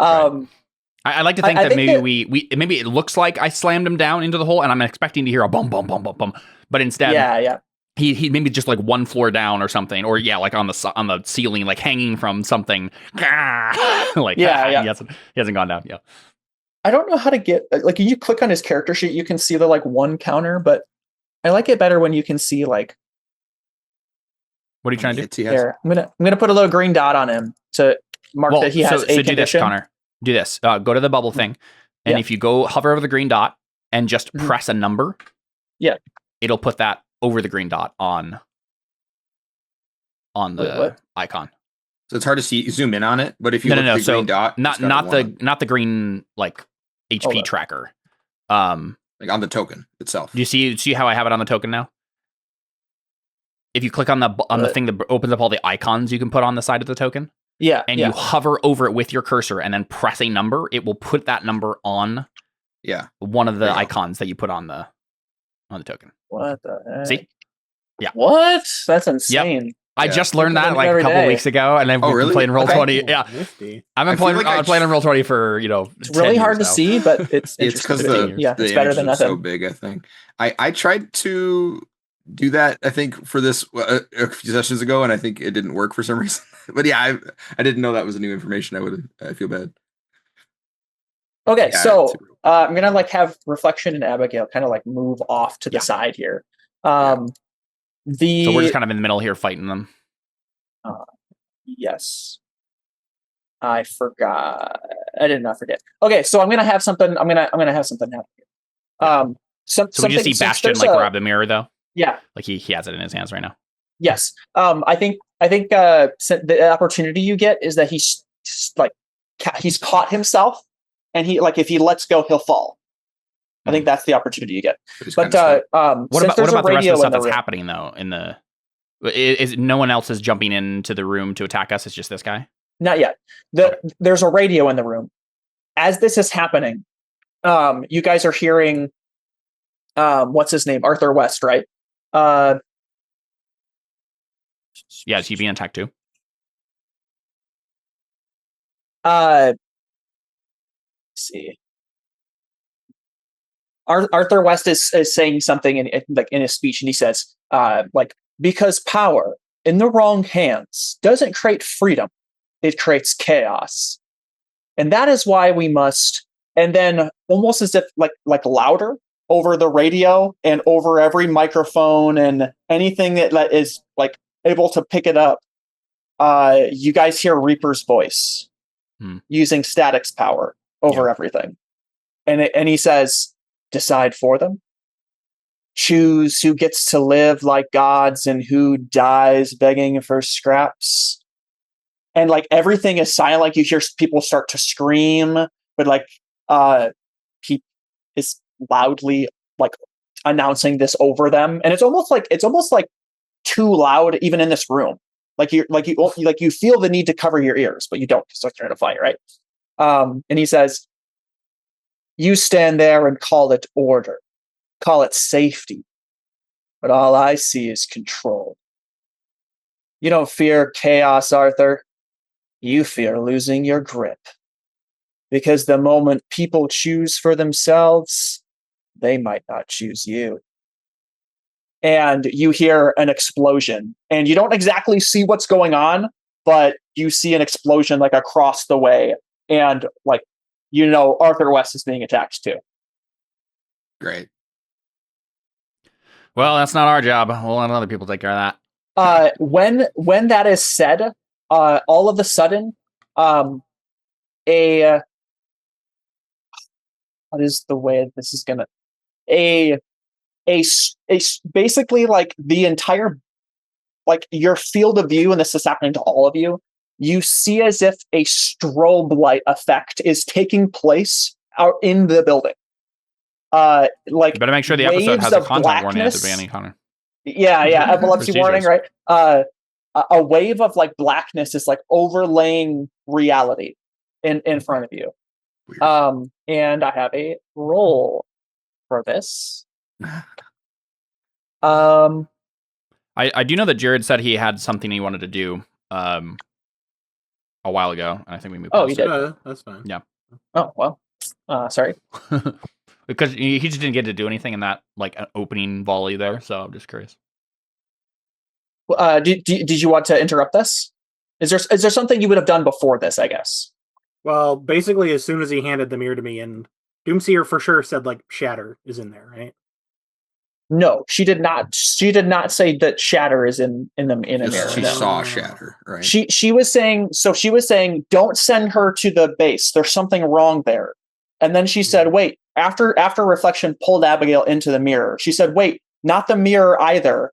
I don't know what I'm seeing, but Shatter is here. Like I'm seeing Shatter. Not even Shatter is here. She's saying glass. I'm seeing Shatter. The villain. Yes. Okay. Yeah, and the subtitles she's not even like she's not even saying it's in the mirror. She's like, wait, I don't like. She's like changing subject. She's like, I don't know what I'm seeing, but I'm seeing Shatter. Okay. I was imagining that, like, you know, she sees a mirror and then her mind goes, glass bad, Shatter, you know. Right, yeah. But I think Bastion thinks it's Shatter. But you killed Shatter. Why do you think it's her? Well, she's come back from the dead numerous times. True, she did get roasted by dragons. Oh, that's true. She got melted. And then she did get melted as Sandman. Right, and then became Shatter, but that was off screen. We revealed that in a flashback. Okay. You had me thinking that she was. Well, what were you going to do based off that information? She was going to try and provoke Shatter to come out of the mirror and fight him instead. Do it. do it. Wait, do it. You just starts yelling at the mirror. Shatter, get out. You just said that she's dead. The power of Christ compels you. What is Bastion going to do? You grab the mirror, and Doomseer is like, I don't know what I'm seeing. Nothing feels safe, but I see Shatter. Okay. So the way the mirror magic works, like if I move the mirror, if I move it like to different spots in the building, is it theoretically at a like different place? Yes. Okay. So you've never been inside of it, right? But essentially, inside the mirror scape, you can get out through reflections in the real world. Okay. He might just try to go to different places in the building to try and find them. If that makes sense. Okay, yeah. So Bastion's like really hooked on this. Yeah, I mean, number one, that's the mission, and number two, he has a vendetta against Shatter and knows just how dangerous she is. And plus, there's only one tooth guy versus 3 of you as of now. Well, okay. So what does the Bastion do immediately? So like Jawbreaker guy jumps through the ceiling, right? The very first thing is he relayed, like, once he sensed all the people, he relayed their, location to everyone so they can. Sure, yeah. So like 4 nearby can. Yep. Yeah. But yeah, as soon as he gets the mirror, he's gonna, and hears that Shatter might be involved. He's gonna just like book it. Yeah. So I don't know if that's provoke or assess. Like if I'm looking for her or if I'm trying to provoke. Well, it depends. Like right now, you're not provoking Shatter, right? Because you haven't said anything. Well, provoking is when someone is susceptible to your words. Mm-hmm. Like, would she like? It's just hard because I don't know how the logistics of the power work. Like, if I just yell into the mirror, can they hear me? I don't think you know. Like, even if they talked about that in a class. I don't think we've kind of established that Bastian has been paying attention to other people's powers too much. At least not the people who aren't in his party. Yeah, his party. He pays very close attention to the people who he made customized armor for all the people in his party. Thank you very much. Yep. Yeah, he's just gonna. I think he's gonna try to assess the situation. Either assess or Okay. Yeah. Assess the situation. Oh, gee, I guess I don't. This depends on. So okay, so you're walking around with the mirror. That's what you're doing. Like talking into it, trying to like, hey, I'm here. If you're nearby, come towards here. I guess I don't feel like this is an assessed situation because, like, I guess like if we were to look at the questions, right? I don't feel like you have enough information to be able to glean something yet, right? Okay. Like, what would you like? Let me look at some of the questions. Like what's the best way to, like, I just don't have them up. Hold on a second. I'm like trying to guess. What here can I use to blank? What here is the biggest threat? What here is in the greatest danger? Like, I don't think I don't think you would be able to figure out the answers to any of these questions by walking around with the mirror, right? Okay, let's phrase it like this. I'm like flying through every floor of the building, looking at every reflective surface, looking for them. Is that better? Okay. I mean, I guess, but that's going to take a lot of time, right? Nah, Bastion's fast. Well, okay. I don't know. I feel like you start to do that, and we'll leave it be for now. I guess. Yeah, I mean, there's I don't know. That's the only thing I can think of. Because I mean, there's just one tooth guy that they've got, and I mean the mission. Well, more stuff is going to happen, right? So let's say Bastian is like about to go towards the door, right? Go towards a door with a mirror, right? So then what happens next is the Reaper thing, and then a strobe light just like affects reality. And oops. And we're all seeing this, right? Like it's like the entire building that we can see is, and it's like it's weird because like it looks like a wave. But like when you first see it, it goes fast. So it's not like you could like try and protect yourself from it. But like when it comes in, you almost feel like it should hit you physically, but it doesn't. It's just a strobe light. It's like on and off darkness and waves coming at you. That is the best way I can explain it. I'm imagining it as like, it looks like it's coming towards us until it engulfs the entire room, and then it's just like the entire room is kind of wobbling all in the same kind of. Yeah, I'm trying to think. There's a piece of this move. It's a rave, man. I have a different idea for a piece of this move. Let me know get your glow what you guys just think about this. But okay, so when Eclipse floods the area with strobing light and broken motion, reality becomes fragmented into moments instead of flow. Roll plus superior to stay sharp or danger to push through anyway. I'm kind of thinking of it is a rave. You sync up with the rhythm. Yeah. Kinda, yeah. I kind of think like maybe instead of rolling superior to stay sharp, you can just attack something or somebody, but you like take a penalty, like a situational penalty might be a different way to go about it. It's like if you don't want to risk the superior roll. I think that makes more sense. You can choose to fail basically, but not in the sense of the move. Okay. Yeah. And then you sync up with the rhythm, act normally, right? Like so like you it's not like you're dancing with it, right? But like theoretically speaking, you kind of are, right? It's like watching the Mario platformer enemy, right? You're like, oh, I understand how I get through it from A to B, right? You're not out of sync with the choreography of the fight. Yeah, and then you take plus 1 forward against Eclipse. 7 and 9, you're out of sync. Choose one. You hesitate, lose your moment. That's significant. You act but expose yourself to danger. You lose track of someone or something important. Choose one. Okay.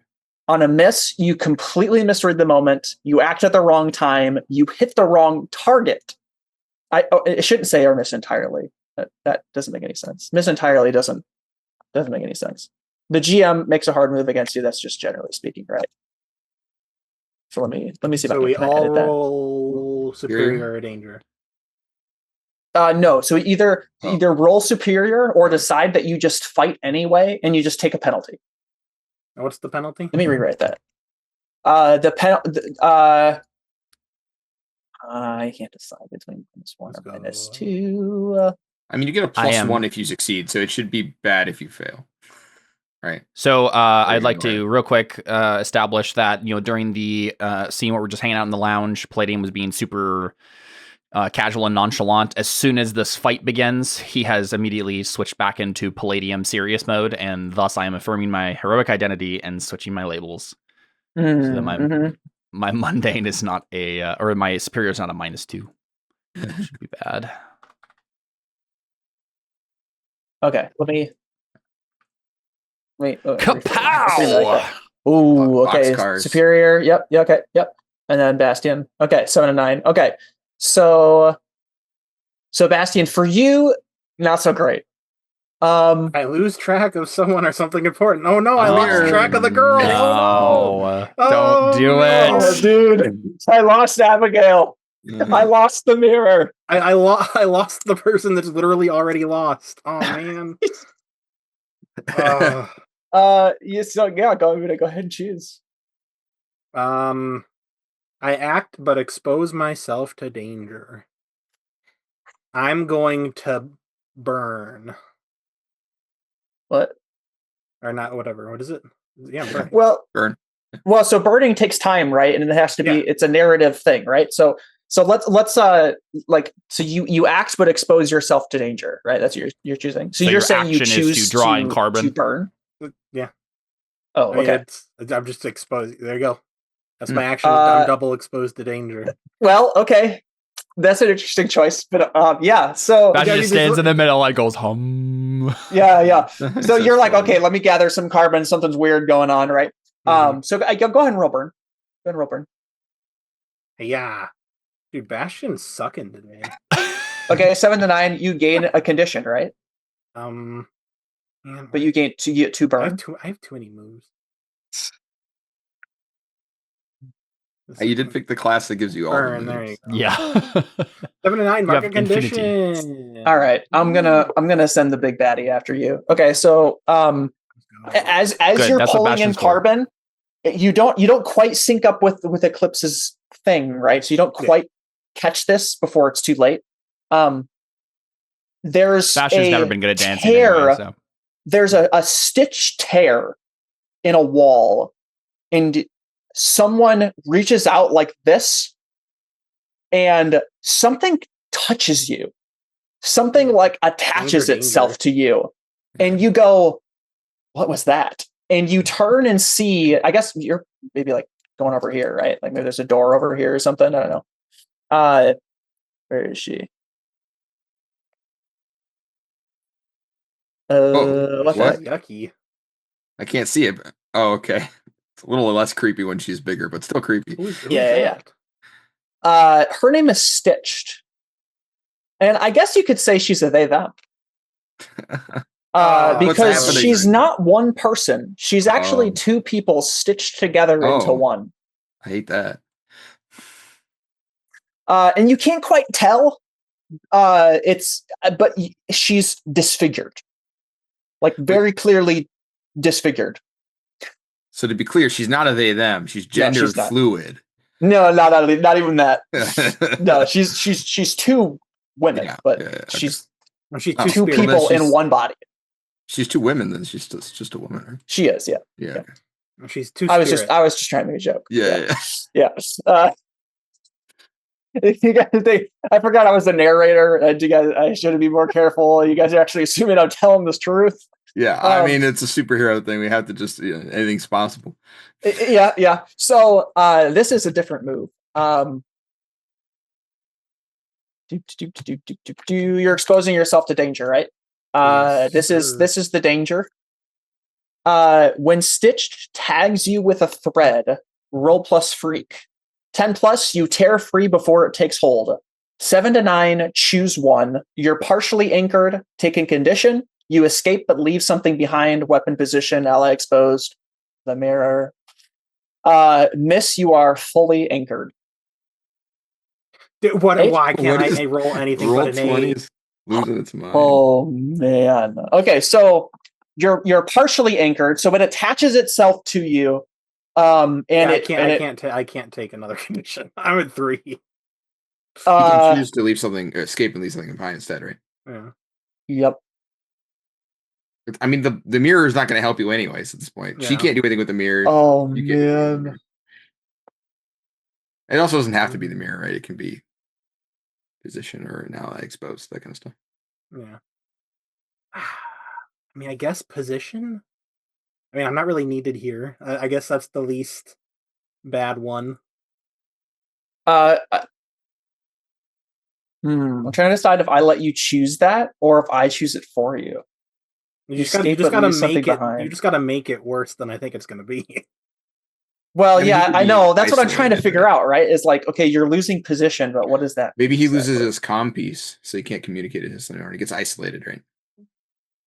No. Okay. Well, but then he could be like on his own, right? Right, that's what I mean.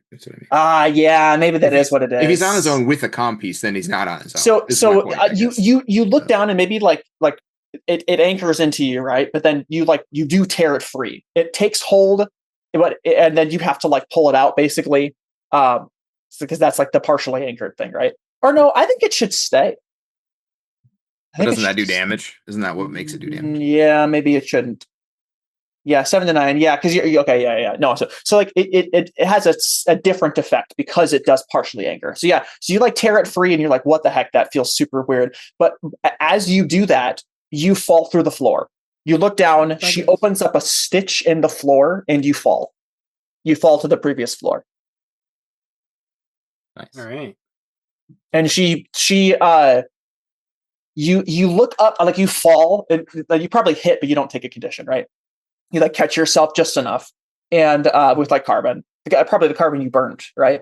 And you look up towards the hole, and you just see a bunch of threads and body parts fly down towards you. As the body parts go through the hole, a bunch of threads reach out and stitch the floor back together, and then the pieces all go back into her, and she lands before you. Yuck. Someone get some scissors. Oh man, this mode has been in my repertoire for a long time. I'm making some big carbon scissors, baby. Yeah. Some kill in here. Get him. Oh, here we go. Like a big scissor okay, blade. Let's go back to left wing. Left wing, all you've done so far is hesitate. What do you want to do? So yeah, I run over to Doomseer. I'm gonna try and help her out. Okay. So yeah, I get down. I'm like, Doomseer, you said you got like this because you were focusing on Bastion, right? Yeah. Yes. Can you focus on Abigail? I have a feeling she's a lot less cacophonous future. Maybe it'll help. And I need to know where she is or what's going on because everything seems up in the air. Gee, I guess this is a role to comfort her, I think. Yeah. So I think I'm like, I guess she probably would have to tell me how to do this like she did with Bastion, but I'm going to try and help walk her through it and like, try and make some logical jumps so that I can use logical angle to comfort or support her. But basically, yeah, I'm going to try and just reason out how her to best go through this, even though I don't necessarily know what's going on. Yeah. I mean, you're trying to help her, right? Right. Right. Yeah. Boop. Yeah. Nice. I'm your therapist. No. I'm not Kaladin. All right, here we go. Yeah. Hold on, I gotta find the move. Comfort or support. When you comfort or support someone, roll plus mundane on a hit they hear you. They mark potential clear condition or shift labels if they open up to you. On a 10 plus, you can also add a team to the pool or clear condition yourself. Ooh, that's pretty good. Yeah. I assume you're trying to clear her condition, right? Her condition of like KO'd. Yes, I'd clear her headache condition. Yeah, try to decide if I should get rid of my condition or add a team. I'm gonna add a team. The condition I have isn't that bad. So. Oh, okay. Well, somebody just used a team, right? I don't think I deleted that. Yeah, Palladium did. So we're lucky for us. We don't have to add a team because we didn't have to take a. We already didn't take away a team. There you go. Laziness. Knew this was going to happen. Doomseer. Thanks. Yeah, there you go. Yeah. Okay. So I think she. I'm going to start using. So it's like I assume she says like, the same thing she told him, told Bastion, right? Like to tell me things about her. So I'm like, okay. She doesn't know if she likes superheroes or not. Yes. She had one boyfriend. Her favorite restaurant is Rhino's Super Club. She's like, what does this have to do with it? I don't know. It's all the information I got. Yeah. I think I've known her for 10 minutes. Yep. She's like, okay, I see her. Close your eyes. Yeah, shut everything else out. She's not in any danger right now, but she's scared. Okay, scared is fine. Do you see anything else? Reflection is there with her. Everything else is fuzzy. I'm not actually sure if she's safe. But I think I am now. Thank you. Yeah, no problem. Let me try and keep focus on her. She's the, VIP. If you see anything, let me know. I don't know what I can do about it, but. Okay, I will. Now, should I engage, or are these people kind of out of my league? I have no idea who these people are, but I mean, if Reaper's here, just be careful. Yeah, okay. That's comforting.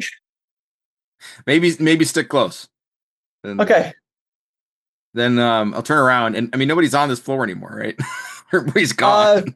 Palladium is, Jawbreaker is, Polar Shield is. Went down, didn't they? They went through the floor. Kicked him through the floor. Jawbreaker is in the floor. He caught himself in the floor, and that was the opportunity. The same level. Yeah, the same level. Yeah. Oh, okay. Then can I see any part of him? Yes.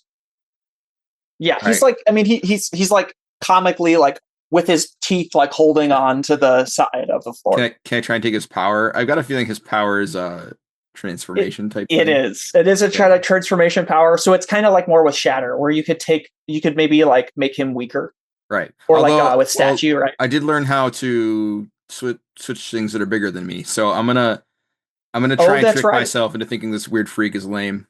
Okay, all right, do it. And beneath me. Yeah. Here we go. Yeah. Okay. Yeah. At least roll 20 like somebody today. Here we go. Okay. So now you are now enabled to roll freak. So yeah, choose to again an opportunity. I think I think we decided that's the opportunity, right? The opportunity is that you can switch a power that's bigger than you. Yeah, and I'm also going to avoid further entanglement, which is to say that I don't I think that'll let me change this if I need to, right? Like if I didn't pick that, it should mean that I have trouble adjusting that opinion in the future, right? So like if I ever needed to imagine myself as lesser than him for some reason, like if he grew bigger or whatever, or no. Oh, you're gaining influence over him, as you said? No. Like I get to pick two from that options from that move. Uh-huh. And the second option I'm picking is that I'm not entangled in it. And my idea for that is that it means if I need to trick myself and change my opinion of this guy later, I can do that. Oh, sure. Okay. Yeah, right. I'm fine with that. Because if I don't pick that, I think that basically he convinces himself that he's way bigger than this guy, and he won't be able to unconvince himself of that easily. Sure. If he needed to for whatever reason in the future. If he needs to swap places with him instead. Yeah. So basically, I probably would struggle to switch places with him physically, but I can steal his power, right? Because I think I'm so much bigger than him. I really like that idea. Yeah. Okay. Yeah, go for it. Cool. Can't wait to finally fail a roll now. Did it do anything?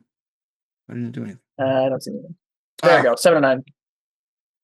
Gross. I mean, you mark a condition, or I could tell you how it's unstable or temporary, or you could use team and say Palladium wax them.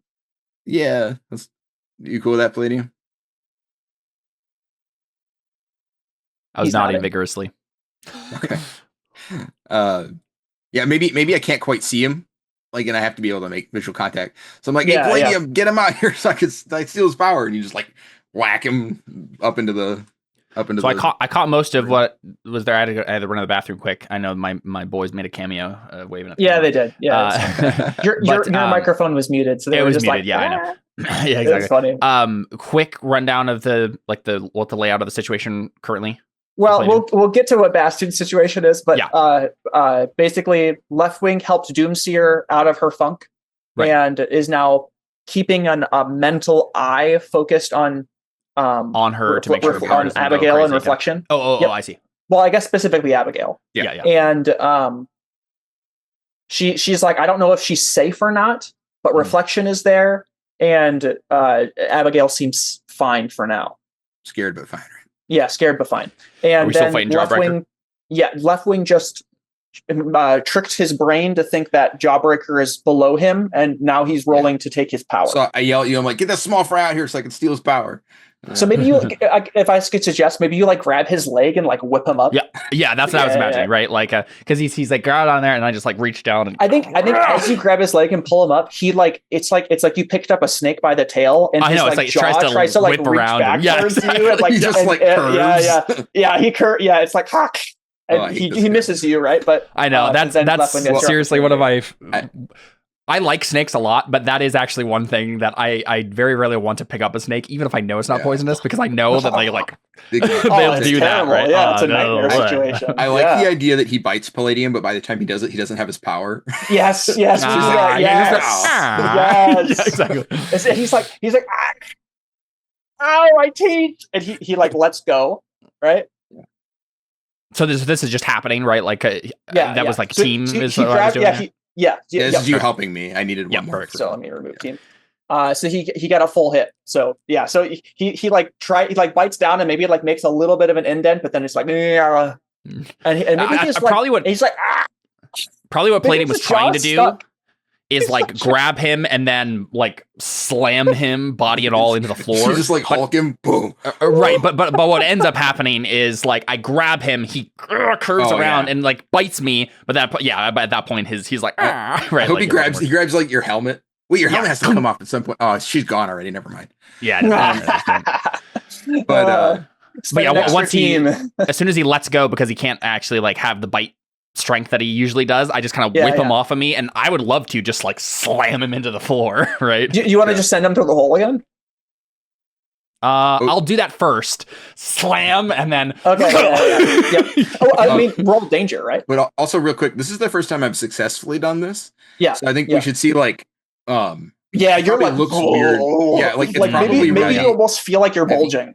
Right? Yeah, he probably feels like it's like like he's slow, right? Because like we've already shown like the very first time when he took a larger power than he could, he was like, it was like heavy, and this is like a whole body power. So we probably see him, his whole body is like glowing, quote unquote, from the thing, and he's like, at least in your mind, right? Nobody else can see it in the soul space, right? Yeah, the soul space. Yeah, I mean, I'm also curious what happens with this guy, because we've seen what happens with Mist, and that her body slowly like almost took more shape, right? I was never anywhere near falling out. Yeah, so what happens with this guy when he's like a normal person? Where his jaw starts to. Oh yeah, his whole head, like he's just a normal guy. He's just a normal dude, and he like his jaw like was closing in around your like body or whatever, right? But then he just like shrinks down, and he's just like and he has to let go, and he just like goes and falls. He's like, wait, my jaw. He said, give up. He said, no, have a boomer. Yeah. All right. Maybe this guy is super cringe, and he just goes, wait, my jaw! I was supposed to break you! Nice. I am currently trying to generate a normal guy version of that picture. Give me a moment. Thank you. That's hilarious. But I do think that I'm curious. So he doesn't have his power right now. Should I roll danger to directly engage a threat? Like he can't actually bite me. So maybe I'm like unleashing my powers or something? Is he dangerous at all? Like does he just slap him and take him out? Yeah, like, I guess. Or you just say yes. Maybe not. Well, can you just say yes, maybe, and I can just do this for free because Palladium or because Left Wing gave me this, or you could also give him like a bonus maybe instead of a malady, like we usually. Yeah, why don't we do that? I just don't know how. I just don't know how. I just don't know how he could. Threat, right? Yes, but I don't know how he could harm me, I guess. That's true. Well, that's true. You're not trading blows. Yeah, real quick. I'm just going to look at Unleash Powers. Where is this? Overcome an obstacle, reshape your environment, extend your senses. I guess maybe that's not. I guess we could call this overcoming an obstacle in the sense that it's whether or not you do it instantly or not. Yeah, I'm just trying to think of what would be the result if it's unstable or temporary. If it's you mark a condition, it's probably because like you either hurt him too much and that bothers you mentally, or you accidentally hurt yourself or something like that. It could be that he's just dazed and I have to hold on to his power longer for him. Like basically, it just takes another turn to do it, right, or something. Right. If I had wield your powers, this would definitely be the right moment. Yeah, wield your powers with grace would be perfect for this, but yeah. I would say roll freak. I think that's fine because you're right. You can't, I feel like that makes more sense. Take a condition from this. Yeah. Well, I guess you could, but you can't take a blow from this. It doesn't make sense that he would be giving me a blow. Exactly. You could hurt yourself, and that's what freak is pointing to. I guess. Sure, that's also true. All right, I got a 9. Okay, 7 to 9. Do we have a team? You do. Palladium just helping me here. You have Polar Shield. Maybe this would be a chance for her to. Yeah, Polar Shield. Good. Yeah. Her and me have just been like slamming the guy over and over again, right? Yeah, maybe you just play a little bit of ping ball with him, right? Like you throw him down, and then you throw him at her. She goes, she's like, whoa! She pulls up her shields, and she's like, and like it does like a knocks him back. I grab him and then just throw him if you want to be really mean, you could just grab him, hold him up, and then do a pull request, and she just slams into him. I think for me, it's just more throwing him around for a while and then slamming him down the hole. Yeah. Like get back where you came from, John. Exactly. This poor guy. I don't care. So overcome an obstacle basically is what I'm doing, right? Yeah. He's an obstacle. He's Gonzo. How do I do that? Do what? He's in the hole. Bye. Bye, Jawbreaker. You were fun while you lasted. Put an X on him. Thank you. Yeah. Well, I changed the 1 to a 3, but yeah, you're right. You literally can't see that at all. Right. It's so small. Yeah. Now, at some point during this, we definitely see like maybe it's on Polar Shield's shield. She hits the shield, hits him in his face, and his tooth goes flying out. Right? Yep. He loses a tooth. Okay, so you send him down through the hole. Let's. I think there's still a strobe effect, right? So you're like, what in the heck? It's disorienting or whatever. Polar Shield and Doomsday are kind of like, figuring it out. But then you guys turn and look, and you guys are like, where's Bastion? Oh, right. We'll cut to Bastion. Yeah. Bastion. Why is he always gone? Oh, yeah. And this was all happening while the strobe effect was happening, right? Right. Yes. What does that look like exactly? Like, are we just seeing this one frame at a time, basically? Yeah, it's like stop motion. It's like it's like old film, basically, right? Yeah. It's like you're seeing it like frame by frame. The frames are being cut out. Yeah. Like there's not as many frames as real life. So like it's hard to see, but like one of the frames is his tooth coming out, right? Exactly. Right. Yeah. Yeah, that was one of my backup characters for if Left Wing became a villain was Slideshow, who had super speed, but his ability was he cuts out the time in between things. So he looks like he's a slideshow when he fights. He just cocks his hand back and then you're punched. Yeah. Okay, Sebastian, what are you doing? How are you responding? Well, she hasn't said anything, but do we recognize her from like anything? I think Saw is what you're thinking. She does have a backstory. I don't think you know it though. Just because do we know like her villain name and threat level? Yeah, she's not like famous enough to. No, I don't think you would because she was pronounced dead. It is Shattered. That's so funny. Oh my goodness, that is so funny. I like what gave him. I know, big whiny baby nerd. Oh my gosh! Like the glasses, like when he transformed, he was wearing glasses, but they just like melted underneath his skin somehow. And he's like, I'm such a nerd. This poor guy. So stupid. Okay, so. What's your angle here, Bastion? What are you trying to get at? I want to try to provoke. Can she bring me into the glass dimension? I doubt it. Wait, maybe she can open a tear into the mirror. Into the mirror. Get you in there. But also, that's a terrible idea because then she'll be in the mirror dimension with. Wait, hold up. Tell me what you do. What? Tell me what you do. I wanted to provoke her to bring me to the mirror dimension. I was about to say, why does Bastian think that? And actually, I don't. Yeah, of course he would think that. So again, what do you say though? Like I set up the mirror like next to me, like I'm preparing to fight. And, like, I think it's shattered. By the way, what? Well, yeah, you fell through the. Okay, so I guess you gave a position. You could have chosen to give. Okay, so you keep it safe. Yeah, you're right. You're right. Okay. I was like that would have been. Thank goodness you didn't bring me into the mirror dimension. I'd be defenseless there. I think She's not gonna have any idea what that means. I think she reaches out with ally theoretically in there. She'd know about it.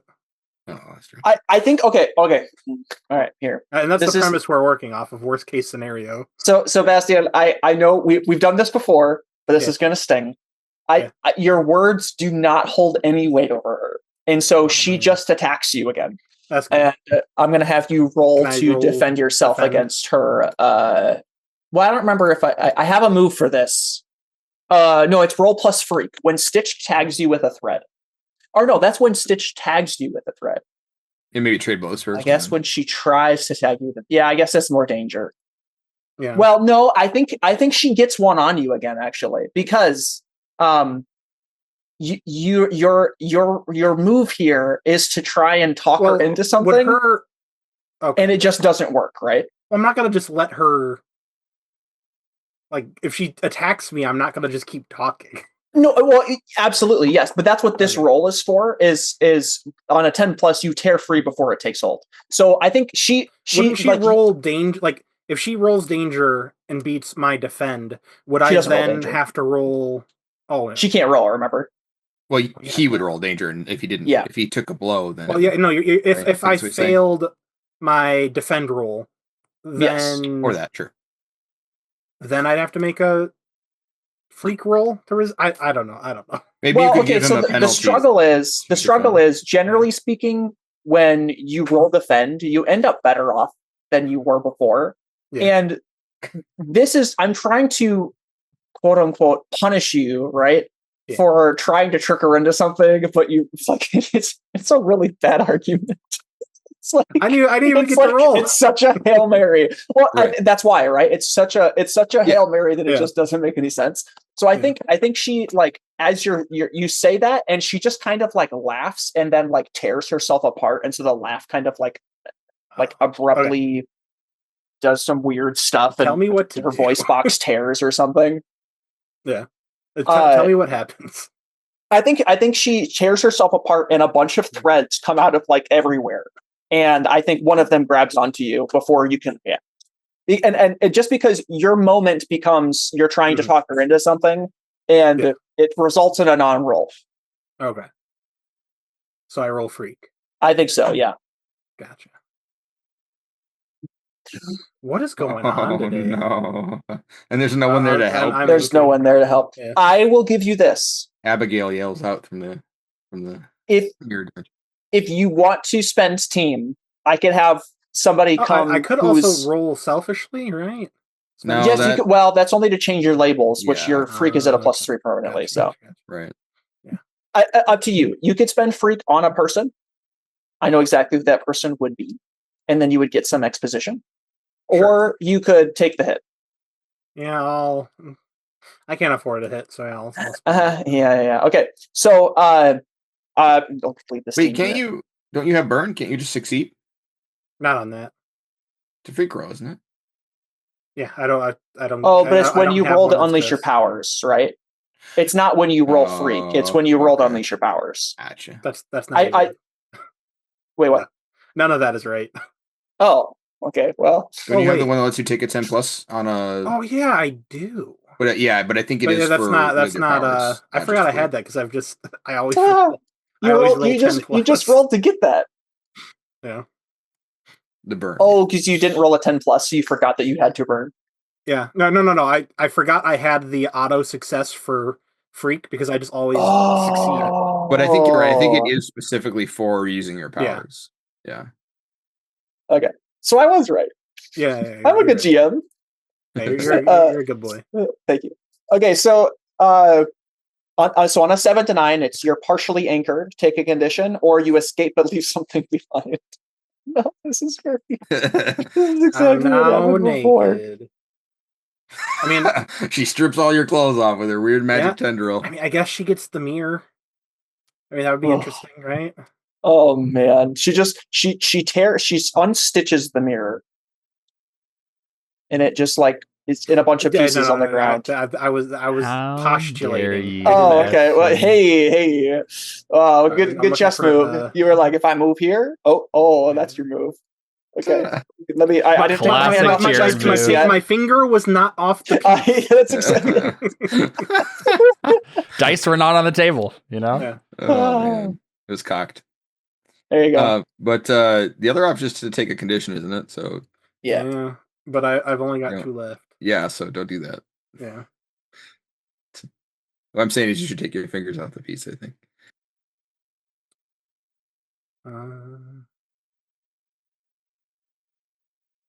We already established. Ally exposed. That's Alex. Okay. All right. Yep. Sold. I mean, I don't have a weapon. No. Yeah, it's perfect for me, honestly. So emoticon bursts into the room, and so you get stitched again, right? You get anchored, and it's partially in you, and he bursts through the room in an explosion of thunder, and he tears through the thread. With maybe some ice shoots out, and as he is like doing a combat roll, he like shoots some ice out of his hand. It breaks through the stitch. It pulls the anchor out of you, and he combat rolls and lands and turns. And Stitch forms above him, above emoticon, and says, "There's his spawn, the one that killed us." And falls and stitches him in with multiple anchors. Yikes. And now I will reveal my other move of when you are fully anchored. So this isn't necessarily for you, but this would be in response to emoticon. Well, you just want an excuse to show off your move. Well, maybe, but these are the different things that you could do for him, I think. Yeah. But yeah, so you put him in danger, right? These are the things you could do for him. Stitched can begin pulling you apart when you are fully anchored. Each time you act, mark a segment. 1 segment, limbs distort. 2 segments, mobility impaired. 3 segments, you're at her mercy. I think he has multiple anchors in him, so right now he's at her mercy. Allies can rip threads, defend, or distract her, provoke, which, you gotta have something over her, I guess, or have something to provoke her with. And then, or you could pull someone free forcibly, and that makes them take a powerful blow. Nice. That's cool. Yeah, what's that powerful blow move you have? That I always. Well, so that would be him taking a powerful blow, not you, which means he can't roll. Okay. Right. So this is a little bit obfuscated. This is more for players. You said allies can. You pull free. You take a powerful blow. This is when you are fully anchored. If someone pulls you free, so an ally can pull you free. Allies can pull you free, and you take a powerful blow. I mean, you have infinity powers, right? They did in this instance. It would just be narrative flavor at that point. I didn't think this through, and I should have wrote something specifically for allies, but we'll just. I mean, no, this works fine. Yeah. Could I take it instead because I'm a cool guy? No. Oh man. Or you could roll to defend, or you could roll to distract. I'll roll to defend, obviously. Okay. Use your scissors. Yeah, I'm just gonna materialize some scissors and start cutting thread. Okay. So that wasn't a fail. On. There we go. Okay, 7 and 9. Let me pull up the moves list because I always close that on accident. When you defend someone or something from an immediate threat, roll plus savior. For NPC threats, on a hit, you keep them safe and choose 1. On a 7 to 9, it costs you. Expose yourself to danger or escalate the situation. Oh, it's just the same answer over and over again. This is so funny. But I get to clear a condition, right? No. On a hit, you keep them safe and choose 1. On a 7 to 9, it costs you. So yes, Add a team to the pool, take influence over someone you protect, or clear a condition. So one of the things you can choose is to clear a condition, Yeah, I mean, yeah, I'm gonna do that. I'm gonna get rid of guilty. I guess that makes sense. I'm helping someone. And I think we should... man, I kind of think we should just run. Right? I would. I mean, yeah. I wrote this character. I would run.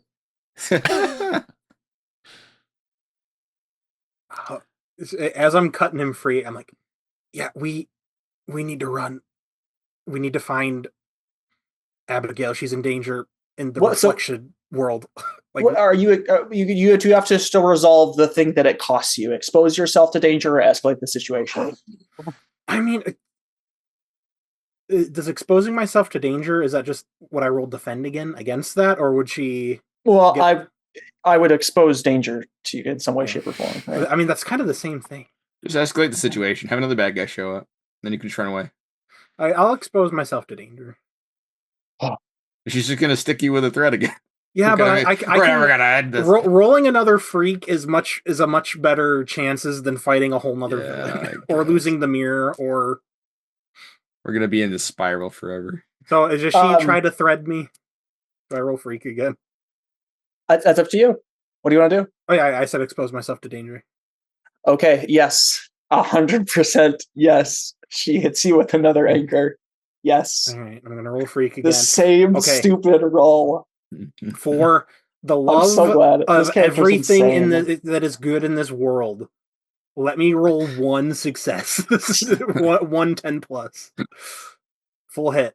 Nope. Oh my god. 7 to 9. Wow. You're not even getting failures for XP. It's crazy. I know. Okay. So the result of this is you're partially anchored, take a condition, you escape, but leave something behind. Look, just take a condition and get out of there. You already healed. You heal the condition, just take one and leave. Yeah, I'm just gonna... It's gonna be an endless loop of me clearing one condition, then getting one condition.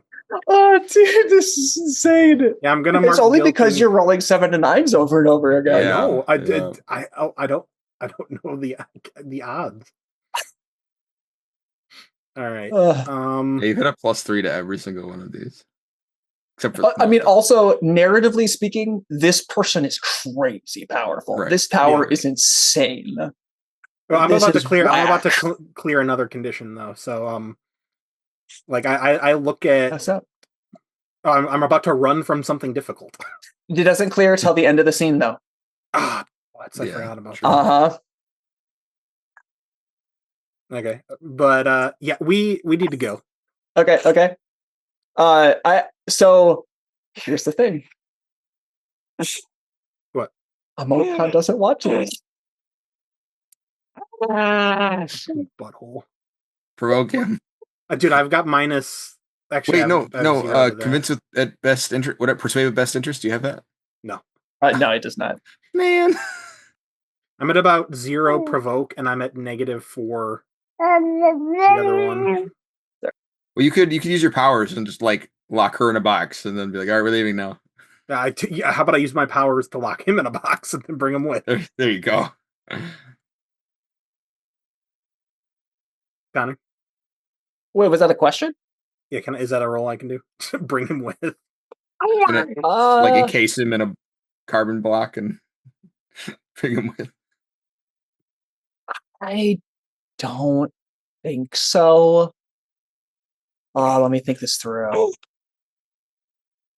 I guess, like, I mean, you could try to do that. I just like if he wants to, he can break out of that, right? Yeah. Like, I guess that's where I'm going. So it's kind of like shift, like you could roll to encase him in something, right? That would be free. Like you are accomplishing that, and then you could try and pull him with. But the chances of him just exploding lightning out, or ice out, pretty high. So up to you.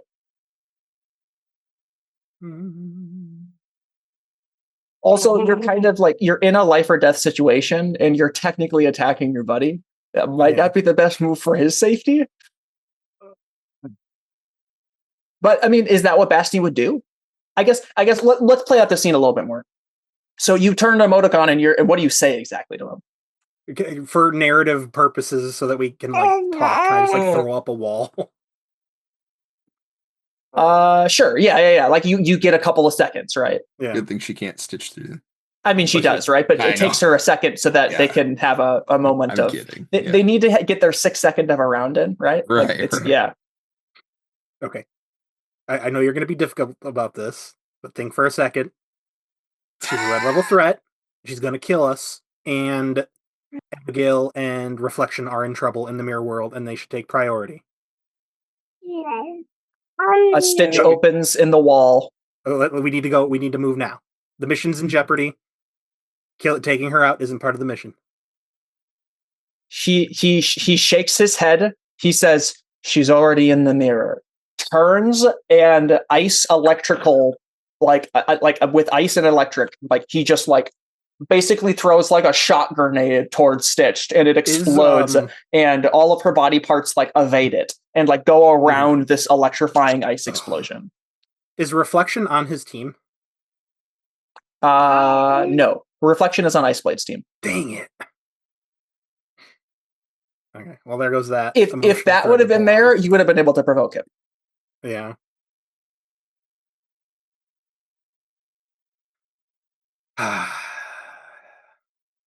And I think I guess we do I get to roll, or is that just my words have no? Yeah, no, I don't think so. I don't think it would be realistic for Emoticon to be convinced by this. For the sake of the mission?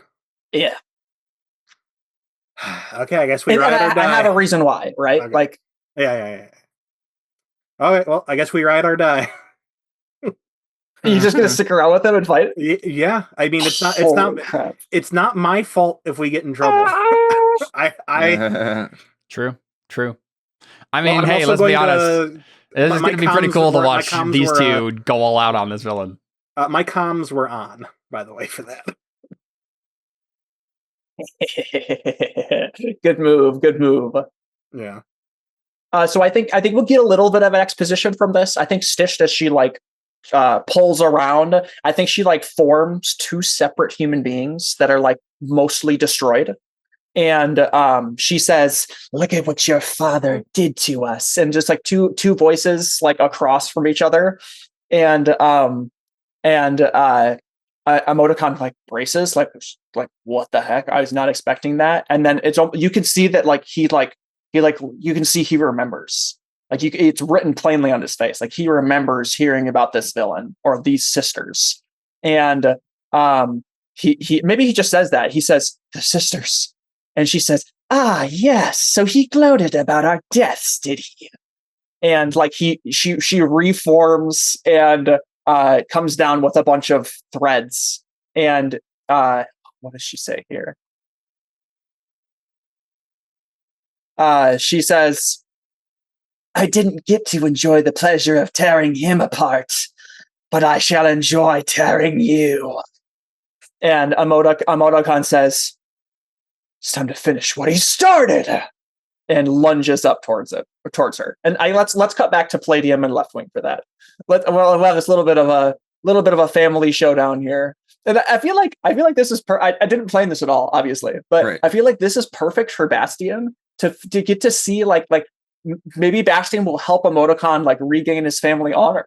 Like that's kind of like actually really spot on. That'd be cool. Yeah. He after that exchange, he's sold.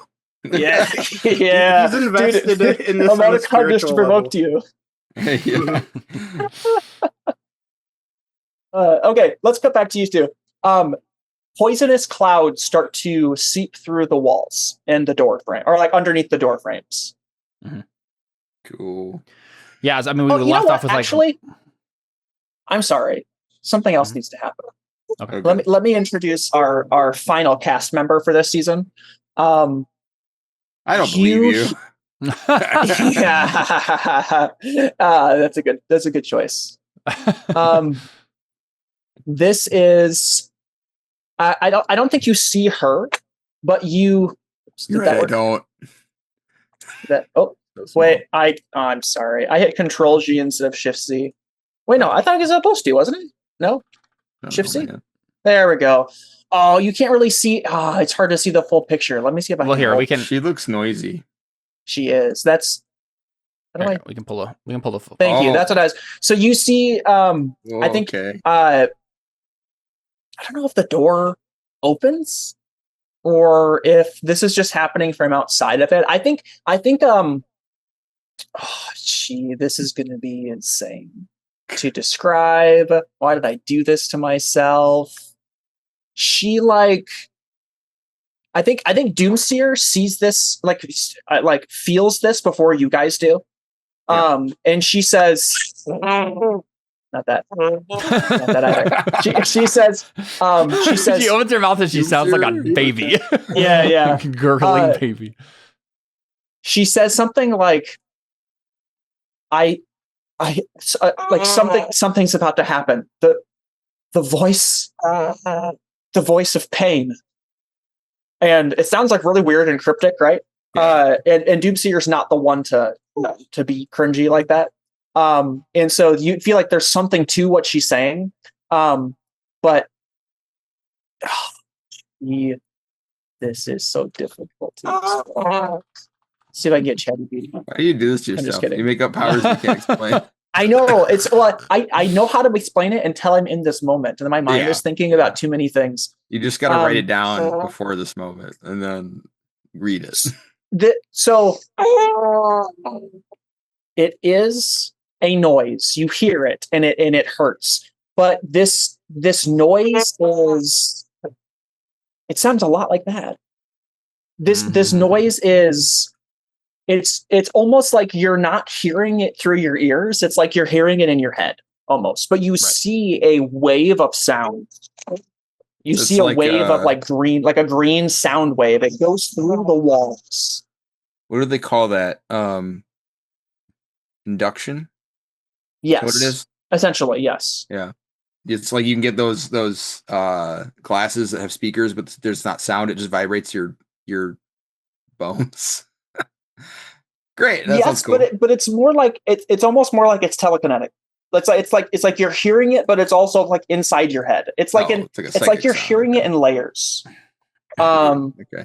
But okay, I'm gonna have this. The more he talks about it, the more confusing it gets.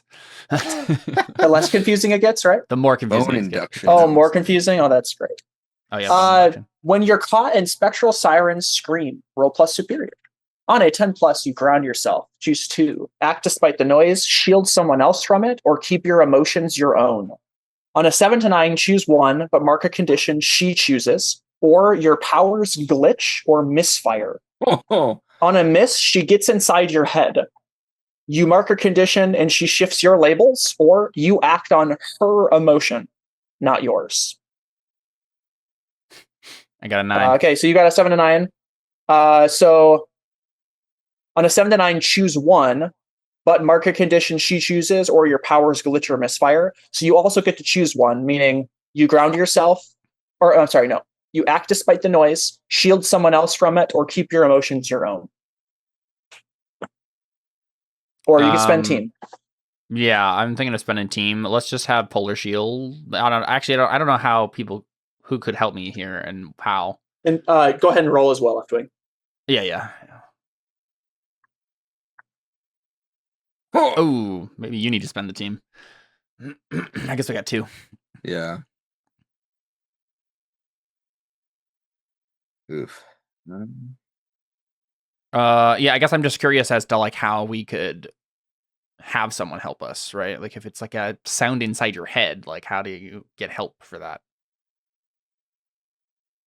Yeah, I don't know.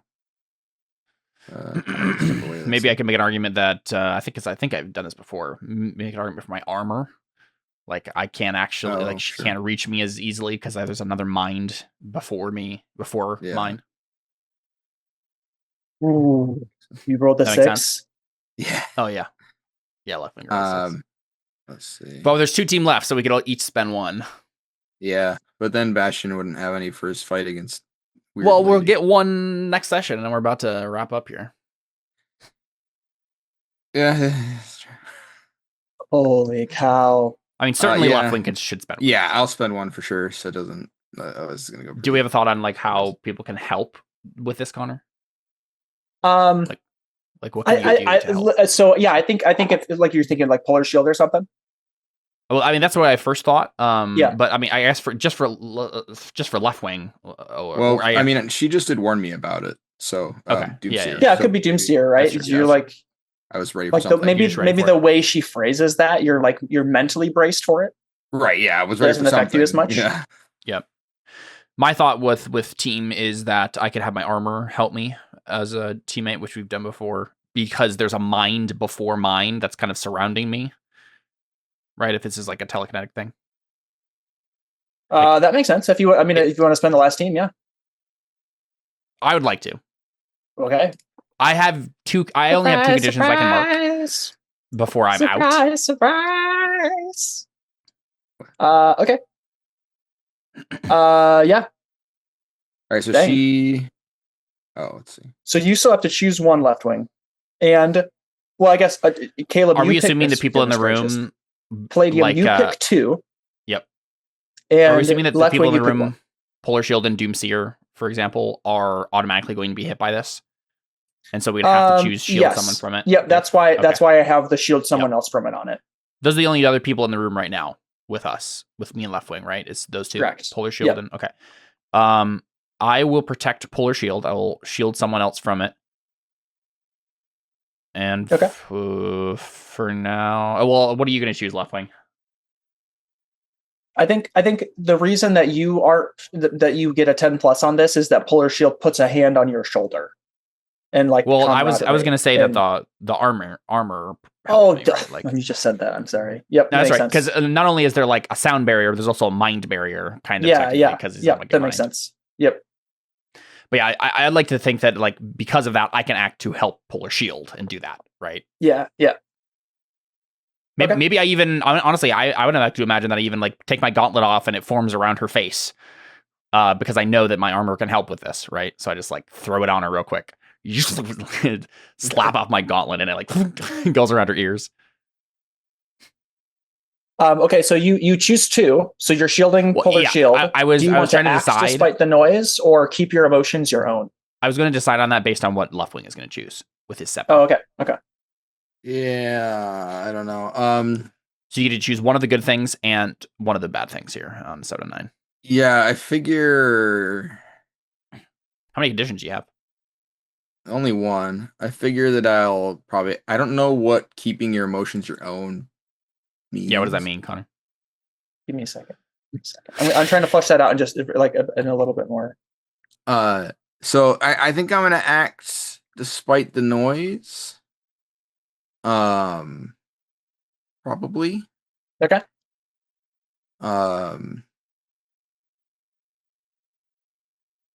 Yeah. So she gets to choose a condition for me. Okay. I have insecure. That's it. I think she's gonna have you mark afraid. Afraid. No. I think it should be hopeless. I think that's the weirdest one. She makes you feel hopeless, like you just picked the one that had the powers thing. That's all. Just kidding. Well, okay, there is that too. That is helpful. Yeah, but like hopeless. Well, I guess like afraid makes sense. Hopeless doesn't make sense. It's like you're feeling. You're like, why? Like it's like a sudden wave of depression. You're like I'm not upset about anything. I'm not sad. Like what? Why am I feeling that? That's how you feel. Okay. Sounds good. I guess we'll see what you still have to pick one, right? Yeah. All right. So you chose to act, so you feel her emotions instead. Yeah. Although I'm not really sure now that I have that, I'm not really sure if it'll be effective, but I guess we'll see. Yeah. I would like to keep my emotions my own, but I also would like to, do things. Yeah. I mean, if we just kill her, then our emotions will be around again. Yeah, I'll choose that same thing. I'll act despite the noise. Dang. Okay. Okay, fine. I'll change it, Connor. No. You always react so strongly, and I'm like, wow, I obviously chose the wrong one.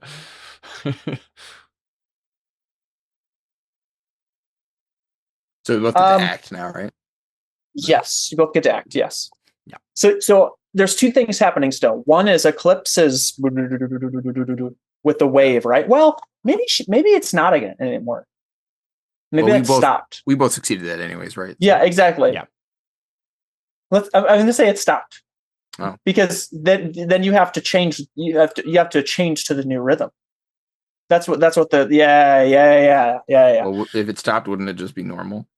Yes. No. What I'm saying is, it's a particular rhythm, and so when Eclipse stops, Eclipse can then create a new rhythm, which then makes it like tripping it up, right? Like so, like you're trying to what? He's just restarting it.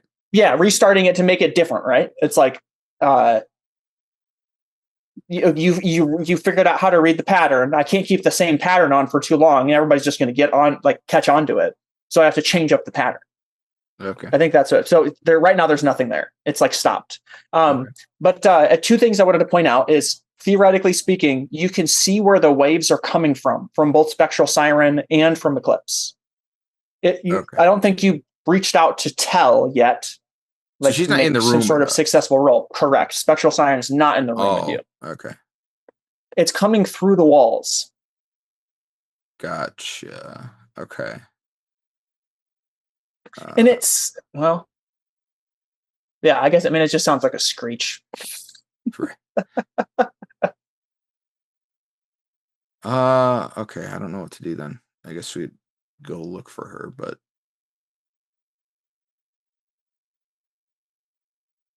So we can't see her. We just like heard this. It's up to you. Yeah. So but we can follow just to clarify, you both chose not to keep your emotions your own, right? Yep. Right. Okay. All right. Yeah. I guess we'll just both move towards the sound waves, I guess. Yeah. Right? Polar shield as well, because she was shielded from it as well. So yes. Polar shield as well. Yeah. I think Doomseer's like groaning on the floor. Yeah. Like, what the heck? She was doing that the whole time. Give me a break. So. Yeah. Poor thing. So what do we know what direction it was coming from exactly? Like where? Yeah, he said we could see the waves. Yeah, so like through X wall, right? Okay. That one. I didn't draw walls. Well, she's over here, so I assume there's a wall. Way. Yeah, over from this wall. Right. Yeah, of course. Like so just through the wall, there's no door. Correct. Yes.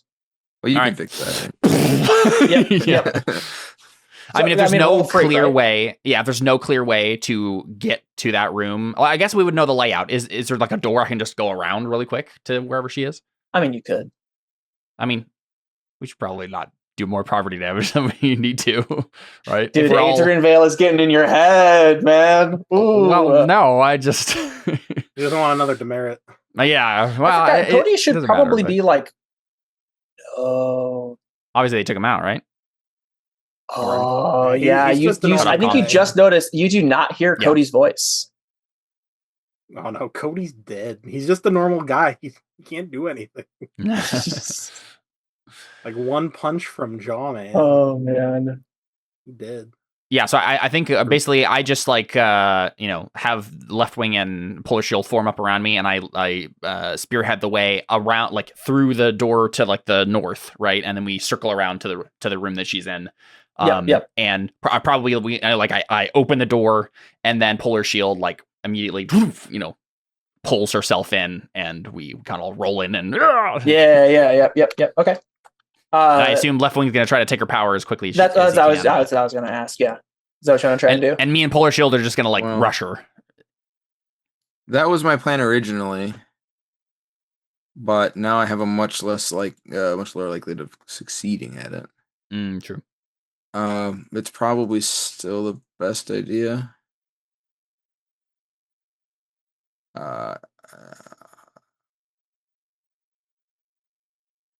Yeah, I mean, otherwise, I suppose she'll just do it again. So yeah, I'll give it a shot. Okay, take a situational -1 for you not being able to quite motivate yourself to fight against her. Well, isn't that what hopeless is about? Yes, but you also did not keep your emotions your own. Okay. Your emotions are partially hers. Okay. Let's see. I didn't want to tell you that. Right. But it's also oh nice. It's also on par with losing your moment and shielding someone else from it, right? That's on par. Right, yeah. Okay. I actually just I had a +0 that I don't know how I just take her power. Okay. Palladium or Polar Shield, I guess. Roll to take her out. Roll danger. Mm-hmm. What are we actually seeing from her, right? Like she's standing here, going like that? Well, she's about to. She was towards that other room, once, right? But then you burst in. She turns to do it again. I think she does this with her arms, and you see two arms almost like spirit, it's almost like the spirit of her body is pops out of her arms, and you see 4 arms for a second, and then she reaches out to scream, and you see her face the spirit of her face into this green weird thing, kind of like how you see Haunting Harmony, how you see weird. Willow. It's kind of like that, and she, but not quite. It's different. Okay, I tear off my helmet and I chuck it at her face. It's gonna clamp. I love doing this with the armor. I'm gonna unleash my powers, right? I'm going to overcome an obstacle. I basically just want to stop her from screaming by encasing her head. Well, but I have her power now, so right. Oh, so. right. Yeah. I mean, Leftwing takes your power. I forgot. That was good. Put it around her head and then slowly shrink the helmet. Let's say we're having a Sparky Boom Lady moment here. Yeah, there you go. I might do it anyway. It'll blind her, right? And then Polar Shield can take her out. I'm assuming that Polar Shield is pulling herself forward and is going to slam her with her shield. And I just want to do it with the power that I have from electricity or whatever. Roll just chuck it quick to slam over her face so she can't even get away. Right? She's yeah. Makes sense. You're reshaping your environment or overcoming an obstacle, right? Yeah. Both of those. I basically just want blind her, extending your senses in a very literal sense. Yeah. Basically, I'm trying to blind her and daze her and confuse her. Basically, right? Yeah. And this will create an opportunity for that and Leftwing taking her power. Actually, hey, yeah. You know what? Am I doing maybe Dangerous Web instead? No, I guess. Sure. The issue there is if Polar Shield is the one doing this, then you don't get to collect on it. I get an opening opportunity against them, and so it's not gonna matter. It's just gonna make me make another roll for no reason. So, hey, there we go. Nice. Okay, yeah. So it slams around her head. She's like, ah! But it's just a human voice this time. And part of it too is I didn't know Leftwing was going to be able to do it, right? Sometimes it doesn't work for whatever reason. I'm doing it too, right? So if she was going to scream, it was going to hopefully cut that off. But we see her maybe right before the helmet goes around her, she and then and then she falls over, right? And then Polar Shield's Polar Shield knocks her into the wall and she falls unconscious, right? You've taken her out. Hey, nice job, I guess. Okay. So we see me just walk over to her unconscious body and then just put my gauntlet on the helmet and it Wait, am I still weirdly obviously I'm sorry, I didn't mean to interrupt. You're good. I was just gonna say I touched the helmet with my gauntlet and the armor kind of climbs up my the helmet climbs up my armor and then goes back on. I just like describing cool armor things, Yeah. Okay. Are our emotions still weird? No, your emotions are back to normal. Okay. Oh, I didn't. What did we actually feel from that? You felt as if someone was invading your body almost. Not in a possession but kind what of emotion way, was but I actually feeling? Well, you weren't, right? Because you didn't have to mark a condition. Leftwing is feeling hopeless. Your feelings just weren't quite your own. You wouldn't have been able to motivate yourself to. Oh, I guess you should have gotten a -1 on that. It doesn't. Well, that's what he took her power. He took her power before. Yeah, true. Yeah. So, but that's essentially what it was. It's hard to motivate yourself to attack her because it was her inside of you almost. Right. In her emotions inside of you. Right.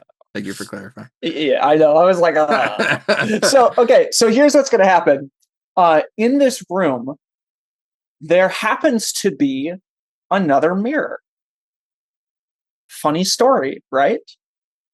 Convenient. And you see a reflection walk up to the mirror, and I think maybe Polar Shield notices it first, and she says, guys, Reflection's here. Reflection, how is Abigail?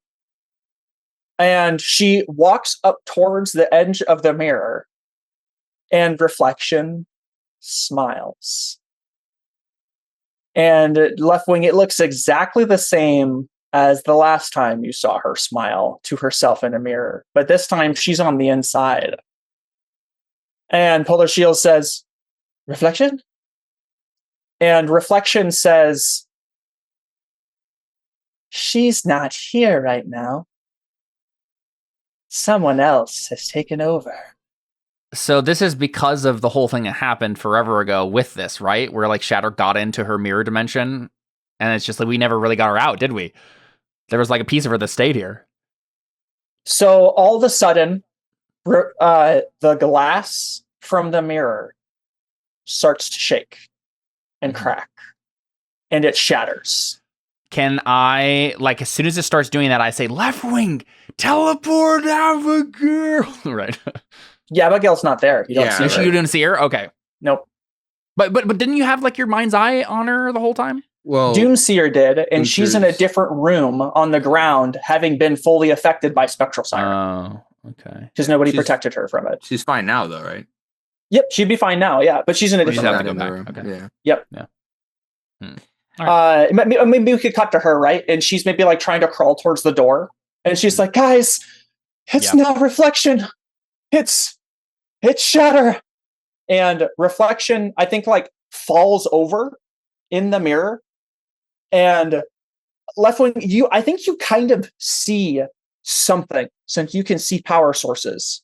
You see her consciousness leave the mirror realm and spread everywhere. Oh boy. And we zoom out of the skyscraper, and every shard of glass starts being pulled away from the building towards a center mass of swirling glass. Oh my gosh. And inside of these shards of glass, I know I was gaslighting you the whole time. Inside these shards of glass, we catch a glimpse of Abigail alone in a weird mirror realm, lost to Shatter's What did I tell you, Leftwing? I told you. And we also see take the wizard's staff. We also see Reflection on the ground, like out of it, like she's like she's unconscious. Right. Yeah. And in the mirror world, right? In the mirror world. Okay. Yeah. And all of these shards of glass center around a familiar figure that you've seen before. And Shatter smiles. Oh man. And we'll cut there. And Naomi is fussy, so I'm gonna jump off right away. This is all your fault, David. I'd just like to point that out. It's all your fault. I told you to do it, and you hesitated. I forced my way in there. I knew this was bad. Gonna hesitate. Yep, I know. Yeah. And Bastion failed the roll with Doomseer. And that was everything right there. Dude, that was everything. Hey, let's make it clear here. I did not do anything wrong today. I was doing everything fine. You took out 2 villains, honestly. Basically, I mean, if I helped you, basically entirely with both. But I was going to say, let's talk about how you punched 2 unpowered. You punched a couple of people with limitations, right? I would have taken them and fine. No, I had 3 conditions out of 5 marked, so I'm really glad you guys were here to help with that. Oh man, gosh, very good. Can't believe it. All right, we will. And we're not at the end of the mission, so we don't get a thing anyway. Right. So nope. We will see you guys next time, episode 34. Right. For those who come after, right? Since this is the 33rd episode. All right, see you guys later. See ya. That's where Cody went. He died.